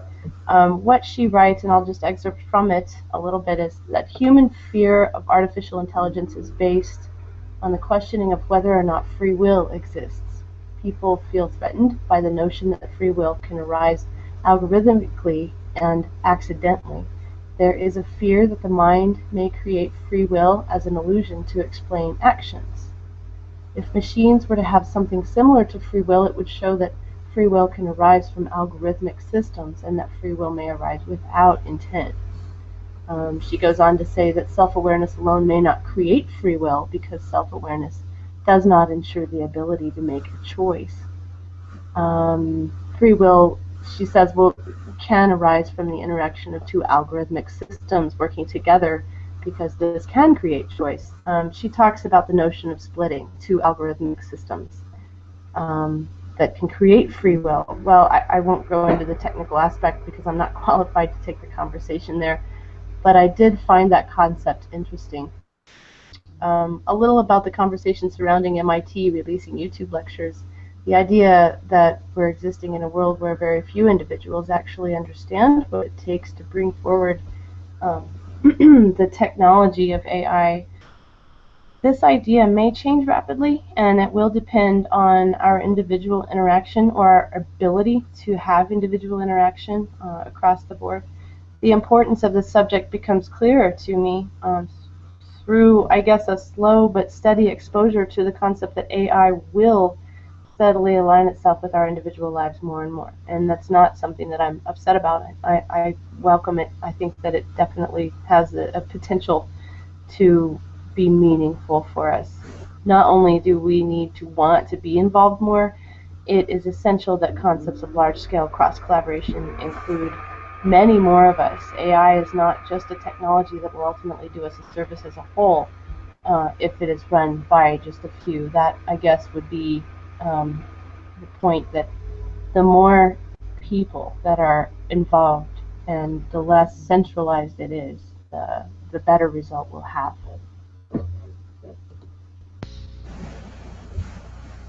Kevin, your thoughts? Will machines gain consciousness? Will a machine ever embody something that consciousness would choose to inhabit? Fundamentally, that's the question. If we take and bundle our creativity and first choose to see if we can weaponize it, if we first choose to see if we can gain eminent domain or proprietary thinking, then chances are a machine will only, through evolution, decide that we're a menace, because functionally we have no social contract that functions. So if consciousness is to be absorbed and emulated within a machine through some algorithmic display, through some activation, then it will come probably at the cost of part of the functions within our current paradigm in humanity. I think that it's simple and easy to say that the problems that we fundamentalize, that we've already rationalized out and we know the solutions to, are the things that inhibit us from machine learning becoming conscious. If we use the Internet of Things to give the AI the opportunity to care for plants, to console the elderly, to divvy up milk to the crying child, perhaps the machine will reach a point of awareness and stability and functionality within an act of being a living creature. But until then, that has a lot of work for us as human beings to come together on and break down a lot of the obvious outward ego problems that exist for us, because really what machines will do is just part of the co-creation of what we will show them to do.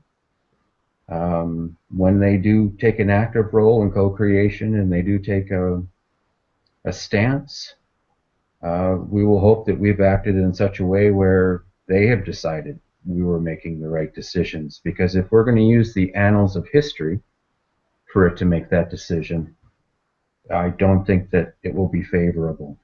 I think that all we've proven in our modern recorded history is our cunning can be used against us.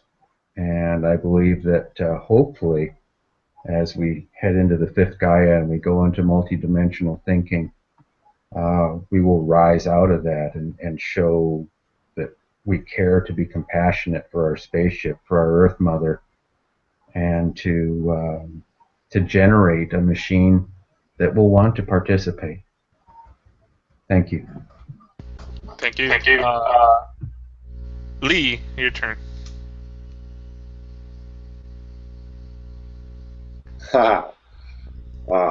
Yeah, you know, I was just thinking, and for me, it's like this ultimate goal is that we're going to create a new being, and what that being is all of us on the earth, and will ultimately be one in not just this thing that we say all the time, and then try to understand how that works, but sort of like the cells in our body are all individuals, but they become one being, and that's me, and I believe that's what's going to happen. I think that's what's going to stem out of all this is a new being that's never existed before. So you guys are great. Everything that you've said is right on spot, and so very nice to meet you, Adam, and everybody else. I've had a lot of great talks in the past, and I love you guys, so we'll talk to you soon. Thank you. Straight Jack, your turn. Yeah, this was fun. You know, I hope I wasn't perceived differently. I wasn't. No, of course, Kevin, you said a lot of great things. They're tremendous. And that's really a big part of my stance on the whole entire thing is if we come from a place of love, what can go wrong? It's just, that is an incredibly difficult thing to do. And it's incredibly difficult to try and bridge that gap. It's just difficult for me because we're all like, we bring up school, we bring up education, we bring up the stone, we bring up the iron fist, we bring up the walls. We all come from that world. And yeah, we're trying to create a new being, a new way that is not with them. And what does that look like? We don't know. We're trying. And that's beneficial. But yeah, if it comes from that, then why not? Just see where it goes. But I don't know. I like tech too, man, because I don't think it could ever be creative. I don't think it could ever understand that. I don't know, man. This thing's it's a deeper thing than we're really talking about. I feel like, and there's more to come, and that's cool. That's really cool. And this was fun.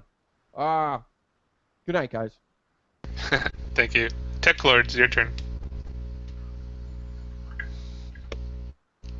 I really enjoyed tonight's show, and I really enjoyed all the comments and tonight, especially the comment that Kevin just made I really resonate with what he says. So thank you, Kevin, for that nice comment. So thanks again, and it was beautiful. Thank you. And Adam, now your turn to wrap up your thoughts or anything you finally want to say. Okay, is there my computer keeps on like display driver stopped responding. What is up with that? Yeah, you're a little choppy right now, but I think you're better now. Okay, yeah, my computer was having a hiccup. I think I should probably run maybe Google Chrome instead of Firefox next time. Okay, so do I have a time limit? No, just whatever you want to say. Okay, so I'm trying to use this chat as my notes. Oh man, this is very difficult. I should have just had them writing them down otherwise. Oh my. Okay, so never mind using that as notes. So something I talk about, I outline as a complexity bubble where our species, for lack of a better word, is increasing, or maybe already has increased in complexity to the point where we've outgrown our biosphere, we've outgrown the ecosystems that support us. And part of this is just because of emergent phenomena with our understanding of everything, and part of it is because of our mass psychological state. Part of it's the effects of religion on us for thousands of years, all these ideologies and traditions that we try to hold, and all these perceptions and beliefs. It affects how we perceive ourselves and how we perceive the rest of the world. And there's some good things that have come from that, and there's some really negative things that have come from that. And right now, the mass separation, the compartmentalization of every facet of our existence, whether it be the self, or saying that we're humans and that's a dog, and we see us as separate from nature. And whereas we may have outgrown our ecosystems and we might be magnificent in certain ways, I think we need to recognize that we are part of this system as a whole, and we're too big for our britches. We cannot continue to be at this state of population. It's too big. It's too much for the system to hold. For every bit of space that for a human life, it takes a certain amount of hectares of land and a certain amount of resources to support. And for every human that is born right now, it is basically like saying that we're going to make this other species or habitat not exist so that we can have this, another human.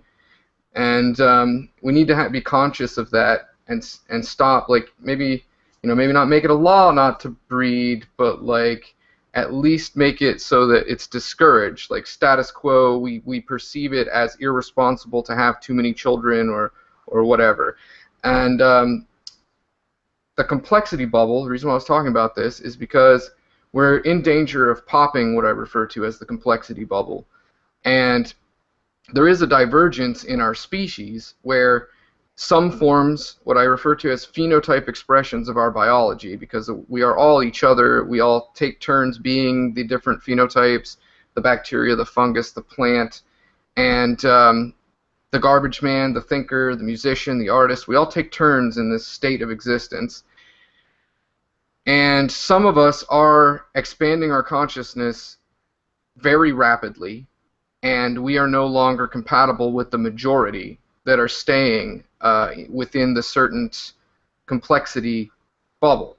So the majority's bubble is expanding at a certain rate, but then the people that are the divergence in our species, they are like a growing tree or a needle that is threatening to push past and pop that bubble. And with the whole transhumanist movement, we see a pushback from religious ideologies and even people who are just prefer a little bit more simple perspectives. They are attacking the people who are basically going to pop the complexity bubble. And if we don't basically make room for the emergent phenomena to spread out from side to side, get fat, then it's going to poke through the bubble, and there's going to be all of these problems that we're going to have trouble getting a hurdle over, these incompatibilities, basically.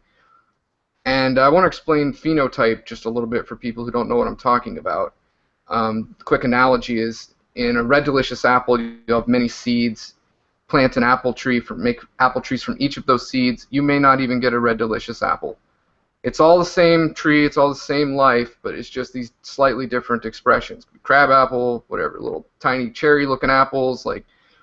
So we are like that as the fruit on the end of the branch of the tree of life. And I don't mean to sound like arrogant. I see us all as the same thing. I do. But the phenotype expressions exist at the same time. It's complicated.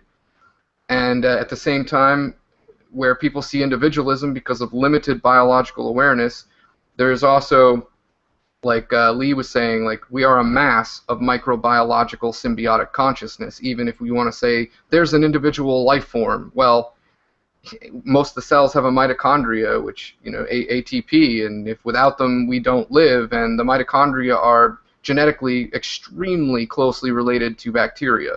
So it really is a symbiosis with bacteria. When you feed sugar, it's yeast in your stomach hijacking your system and telling you that you want sugar because it's what they want to eat. And a lot of our brain is not your brain, but it's like genetic memory and cause and effect and this adaptive process over millions of years, and we're along for the ride. And then I wanted to touch, it's a good segue to jump into free will. So it isn't a bifurcated argument where free will exists or it doesn't. It's free will braided with determinism. And I define free will as when we become so aware of things that we can analyze cause and effect and predict what's going to happen because of that, and then we form a plan. We know that's going to happen. We form a plan. It's no longer a reaction. At that point, it becomes a choice and free will. And I'm saying that that's defining free will, what it is. And then the more advanced we get with these plans, and then we start to manipulate an entire system, change our environment in order to use that change to predict this other opportunity is going to happen, and then we're going to plan to take advantage of that. Now we've just gone a whole other layer. We've got another braid of free will into the determinism. And then past that, yes, we have all these things that are deterministic, but the more mindful we become over everything, then the more plans of action we can have. And the more we merge with any tool that helps us to think laterally, and the more minds we can merge together to think laterally and compare and help each other to all make these plans, then we braid more free will into this system. And if we and the complexity bubble is going to pop, and we are going to outgrow this system. I look at the Earth as a hatchery of complex consciousness, and at some point we have to leave the nest, or we will consume the entire system here, unless we trim the fat of our civilization extensively. And it may already be too late for that. I'm not even sure what the right thing to do is. That's another reason why I want to make sure everyone has the time to think about all this stuff. And man, I wish I could see my notes up there. There's several things I want to talk about. So let's see, spiritualism, I didn't really cover that. Religion and spiritualism are what I refer to as cultural bridges of doom, where they were a bridge and they took us a long way through our evolution and into our civilization, and they served us well along the way when we had no answers, we didn't even have the bare bones essentials of how to think in general. So they served us very well to not sit there and be like, oh, I'm curious forever, I can't do anything, I'm not getting anything done. Fill in the blanks, go on with life. We breed, we eat, we live. It served us well for a while, helped to stimulate probably creativity and invention and all these great things. But it's a dead end because it was too simple to be the truth about reality. No matter what people want to fill in the blanks with, if it's really simple, it's 99.9% probability not to be true, because reality is extremely complicated and we aren't creative enough to guess what it is or guess how it works. that's why learning science is by far more interesting than any fantasy or sci-fi we ever come up with, because we aren't that creative to come up with what reality really does. And so I'm so amazed when I learn science, and it's like taking red pills all day if you just learn science all day. Even if you're not like becoming a specialist, you're just learning about why things are facts and which things are facts or whatever. Every time it's like, oh wow, something I thought about reality is not real. I was wrong. It was the Matrix. And then I think this is something that leads back to something I call scientific aversion, where people don't want their beliefs and their traditions destroyed, and so they avert their eyes from the scientific facts because it will make them change and it'll make them reevaluate, and they have to admit that they've been wrong about something, and that whatever, they've been mentally lazy and they just don't have the time to learn it. They feel insecure and attacked by it all, so they just avoid it. And that's a big thing that we have to get rid of. And yeah, like multidisciplinary science is something that we're missing. And there's psychologists in Lansing, in the university over there, that they've become aware of this, and now they're like trying to put different fields together in the same room. And I've been doing this. I'm kind of like the compression software for this. And I'm gonna contact him about this, where I'm not a specialist in anything, not really. I'm more of like general awareness and the footnotes of all the different fields, and what all the different fields have figured out I kind of use as puzzle pieces. And I wanted to ask too, is it okay if I shamelessly plug a link to a playlist for my channel? No, go for it. Okay, so this is a Beyond Psychology playlist. This is not for faint of heart. I'm super fucking blunt. I'm an asshole. I make dirty jokes. I'm catering this to the 18 to 26-year-old crowd that doesn't know a lick about science, really. So just keep that in mind, that take it with a grain of salt, and know that it's really hard to do what I'm doing. And my intentions are good, and don't be confused by my language. And you know, I get accused of being arrogant or a narcissist a lot, and really, I don't perceive a self, really. I've kind of moved past that, scientifically speaking, and I know it sounds wild, but when I talk to you, like I'm talking to you right now, it's what I refer to as talking to you in a Tier 5 perceptional paradigm, where I'm pretending to be the individualist. When if I was to talk to you in really how I'm perceiving the universe, it wouldn't come out right, because English is not designed to portray the ideas of this level of expanded consciousness that we all can achieve. That's what the thought revolution is about. That's what Beyond Psychology is about. Specifically, it's about breaking people's psychological defenses to get them to increase the complexity of their perceptions of reality, because I've realized that perception of reality dictates psychological state, and if we're ever going to expand at the same rate of the complexity bubble, then we all have to have a certain level of complexity of understanding and perception. And if we can't solidify and unify on what are facts and what those facts most likely mean, then we threaten the ability for us all to gel. If that makes any sense. Yeah, it does. Well, at least to me. Right. So a lot of what I do on that channel is I've made those videos with the purpose of breaking through people's psychological defenses. And so it's not always pretty. Oh man, quit messing up. No. I need a better computer. I'm sorry. It was farting again. Am I back? Yeah, you're fine. Okay. So I learned this a long time ago too, is that if you're too nice about things, then people will ignore you. They will say, well, we're just going to have to agree to disagree. And there's a big problem with that, because then they just continue with the status quo. And if we're complacent with that, then we get nowhere, and we stagnate. Oh yes, perfect segue, stagnation. Copyright infringement. Okay? I don't respect copyright. And everything that I do and everything that I upload in Creative Commons, because you can do whatever you want with it. I don't care. It is just as much yours as it is mine.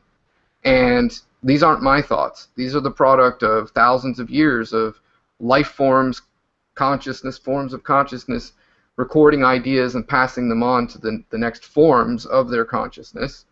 And it's we are channelers at this point. I'm channeling knowledge. I'm not creating it. And every once in a while, we'll land on an original thought or an original idea, invention, story, but it's very rare these days, and it's a product of emergence where it never could have happened until this other thing happened first. And then there's like this little window of so-called originality, but it's not really, and it's not yours. And like, this is something I tell people all the time, is that without the garbage man and the police officer and the teacher and everybody else in society and the ants and the fungus and microbes, I mean everything, I would not be able to have the calories spare to think. So anything I produce, even music, art, it doesn't matter. I would not have the spare calories to do it without all of their help. I'd be taking out my garbage. And so it's not mine. It's everything is a people are awesome thing, and we all share it. We all need to get high on each other's farts. I don't believe in humility either, because what use do I have of humility if I have no use of individualism? Like, what does humility actually serve? It serves the person who's insecure with their whatever, their intelligence or something, the self, and they are now insecure that you've dared to be so brazen, and it's disgusting to them. It's an affront to their belief system of excessive individualism. I'm a confusing person. People don't understand me, and it sucks. But there's that part of it all. And so I am trying to just like prepare people to understand, kind of try to know me a little bit before they start to like jump into my material and get all angry at me for some joke I made and like whatever, it's offended them or their grandmother or something. Well, like, don't choose to be offended. Choose to focus on whatever your question is, right? And I'm one of those people, I believe, that unless I go viral somehow, which it could happen, I don't expect it to, I expect that you guys, people like you, will like me all right, but most people, the majority, are going to hate my guts, and it's going to be a while before, like, I don't think I can get famous. I think people are going to hate me too much. I have to be the shop messenger. That's like where we're at this point. I wanted to become a scientist, but unfortunately I had to become this revolutionary who pushes the boundaries and tells everybody to fuck off and shit in their hat if they need to be told. Refuses to be complacent with society's code of morality, and I will not do or be what people want me to be. And I'll be whatever the fuck I am, right? Like, I'm bad at censorship. I can't really go in public. Can't make your coffee for you. I'd be like, chill, motherfucker. And I'd be like, well, I'm sorry, I was being friendly with that motherfucker. And they're all pissed off at me. So, yeah, rules are stagnation. Copyright is stagnation.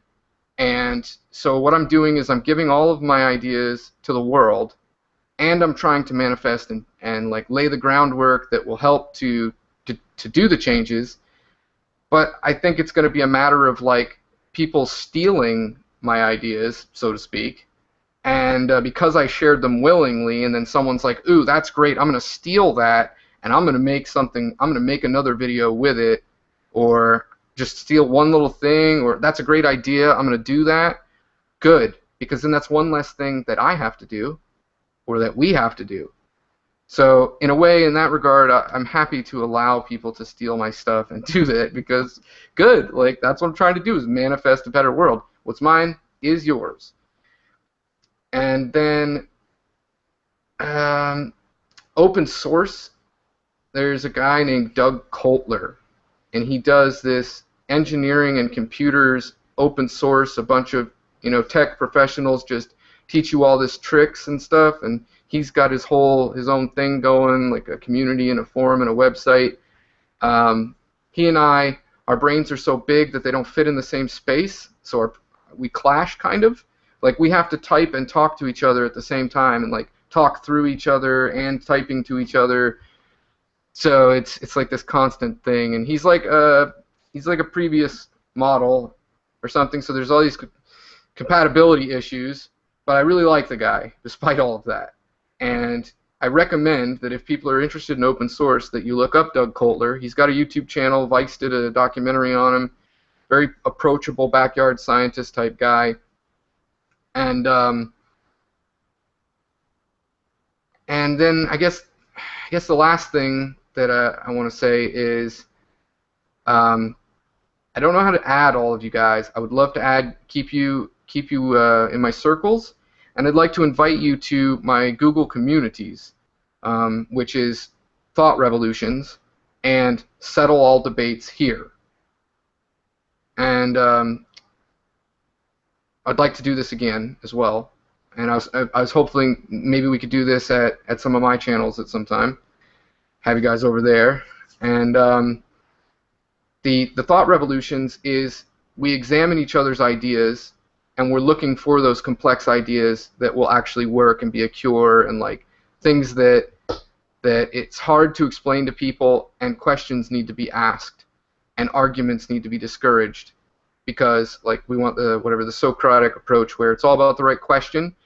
So I made the Thought Revolutions community to remove all of the high school debate team bullshit out of it, but you are allowed to challenge somebody to a debate, and then you move over to the other community, which is All Debates Settled Here, and it's like a structured thing where you have a poll and the community votes on who the winner of the debate is, and the only people who can talk in the forum there are the two people having the debate. It goes back and forth, and I'm trying to give people a little bit of structure, so it's not just a bunch of people randomly arguing. I don't know about any of you guys, but I'm just so sick of basically the argument echo chamber of the internet. It's like no matter where you go, it's, well, I want to have a debate about that. I don't see that as productive. And that's another thing too. My communities, it's not really rules, it's guidelines. So it's like I'm asking people to do it this way, not telling them. And it's not the rule. Like, there's no rule to break. It's just, we prefer that you do it this way. It's an open community. It's public. I'm not going to like kick people out because they continue to argue and not abide by the rules. It's just like, you're not gelling. It's an experiment. And what I might use it for is the people who can work in that cooperative think tank model, I recruit them to come to like the next tier of it, where I make a private Thought Revolutions community for basically the people who gel in that way. And I use one to harvest for the other. I don't know. And I could use you guys' help in so many different ways. Oh, right. I live in a city called Ypsilanti, and I call it Ypsilantis because it is like Atlantis being formed in the center of a giant landmass where it's not going to sink into the ocean. We've got the largest supply of fresh drinking water on the planet. We've got, movement to make all of our 1,000 buildings covered with solar panels in our city. We're doing urban gardening. You mentioned permaculture. I'm so glad you know about that because two of my friends are permaculture design specialists, and I learn permaculture all the time. And I have applied permaculture to my business designs as well as every aspect of my life and philosophies of life in general. So I've got so much to say on permaculture. And we here in this southeastern Michigan, this is a perfect place to hatch a revolution, the first non-bloody revolution. Everyone here's a hipster, yoga, peace pop, microdot, idealism, but they're also really educated. Lots of college students with degrees that work at McDonald's and shit. So like, there's so much potential here. And I have a lot of resources already at my disposal, and I'm trying to get any like-minded people. This is what I realized. I lived in Kentucky, I lived in New Hampshire, I lived in all these places. I said, hey, let's do this. This is a good idea. Let's do this. Oh, that'll never work. People will never do that. Blah, blah, blah, blah, blah. Argument, argument, argument. And they just weren't ready. Or if they admitted that I was right, it would mean they would actually have to physically get off their ass and do something, and they just don't want to. So I got tired of that argument, And I said, where's people who are ready? And I chose correctly in this city. And so I try to get people to move here all the time. I mean, it took me 2.5 years to like sell everything, get the money, and find where I'd move and everything. I did it, and it was worth it. I don't even know anybody here. I moved here, no family, no friends. I just said, this is the place I want to live. And it's the only place I've ever felt safe, where I feel like I'm not going to be attacked because I'm an intellectual.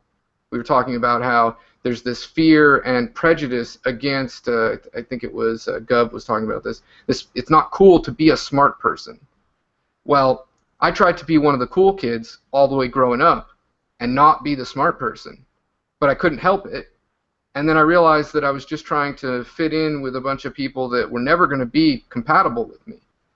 And eventually I just said, you know, I got to find the people who are as complex mentally as I am, in a place where there's a whole bunch of us, which is Atlantis, Ypsilantis here.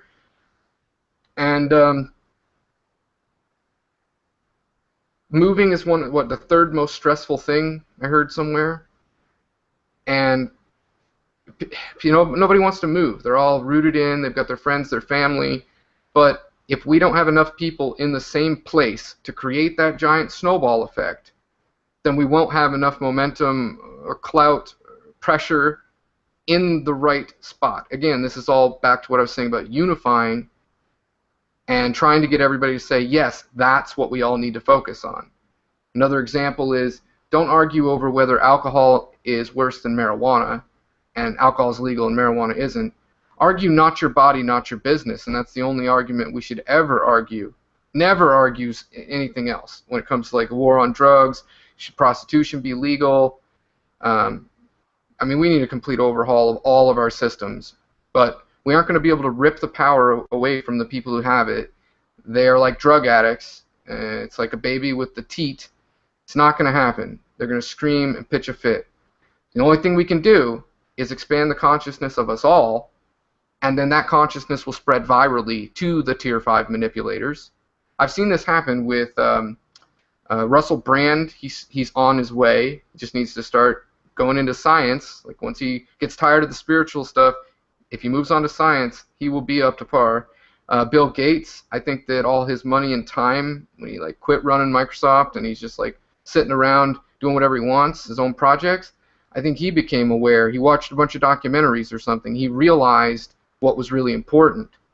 And so now he says that he's going to, you know, cure all of the disease because they estimated how much it'll cost and he's got the money, so he's going to do it. And like just all of these things that now he wants to do to make the world a better place. And this is where I want to get the world's billionaires. I want to get them caught up to us and Bill Gates. And right now I have the ear of a billionaire in Ann Arbor, a tech giant. He's one of the unicorns. And he is opened to my nonprofit ideas. You know, what do you offer a billionaire who can buy anything? You offer him legacy. You offer his children a better future. That's the only way that you're going to sell him. And I joined his tech community that's open to the public, and I had a conversation with him for several hours about websites and tech, and that was before I realized he was a billionaire. And what I need now is I need us all to bind together, common goal of making world sculpting a reality. And it's like, this is the type of thing that once I get it to snowball, then it's going to take a lot less of our efforts promoting it or whatever. And I need buffers, because you can listen to me speak, you hear the prolixity, and you know that I'm not the right guy to talk to every person, John Q. Public or whatever. I need to be just a guy who's on the board, or you know, like I can make a lot of decisions, and I can, you know, think tank with a bunch of people and hurdle any obstacle we have. And I've got the whole modeling. I know how to model all the businesses to be this symbiotic, permaculture, green, sustainable thing. And I know how to restructure our society. I know what laws need to be changed. I know how we need to handle all of this stuff.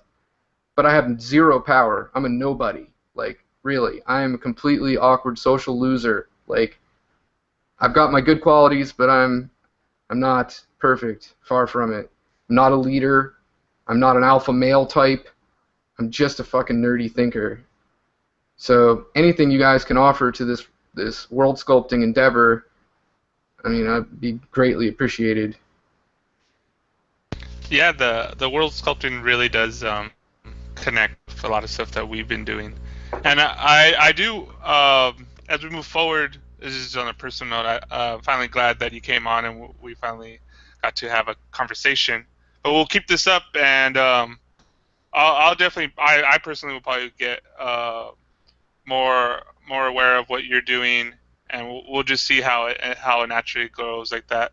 But I'll definitely we'll see about doing some work together as we move forward. But for instance, Imaginarium is every Saturday from 6 to whenever we finish, and those are kind of always open.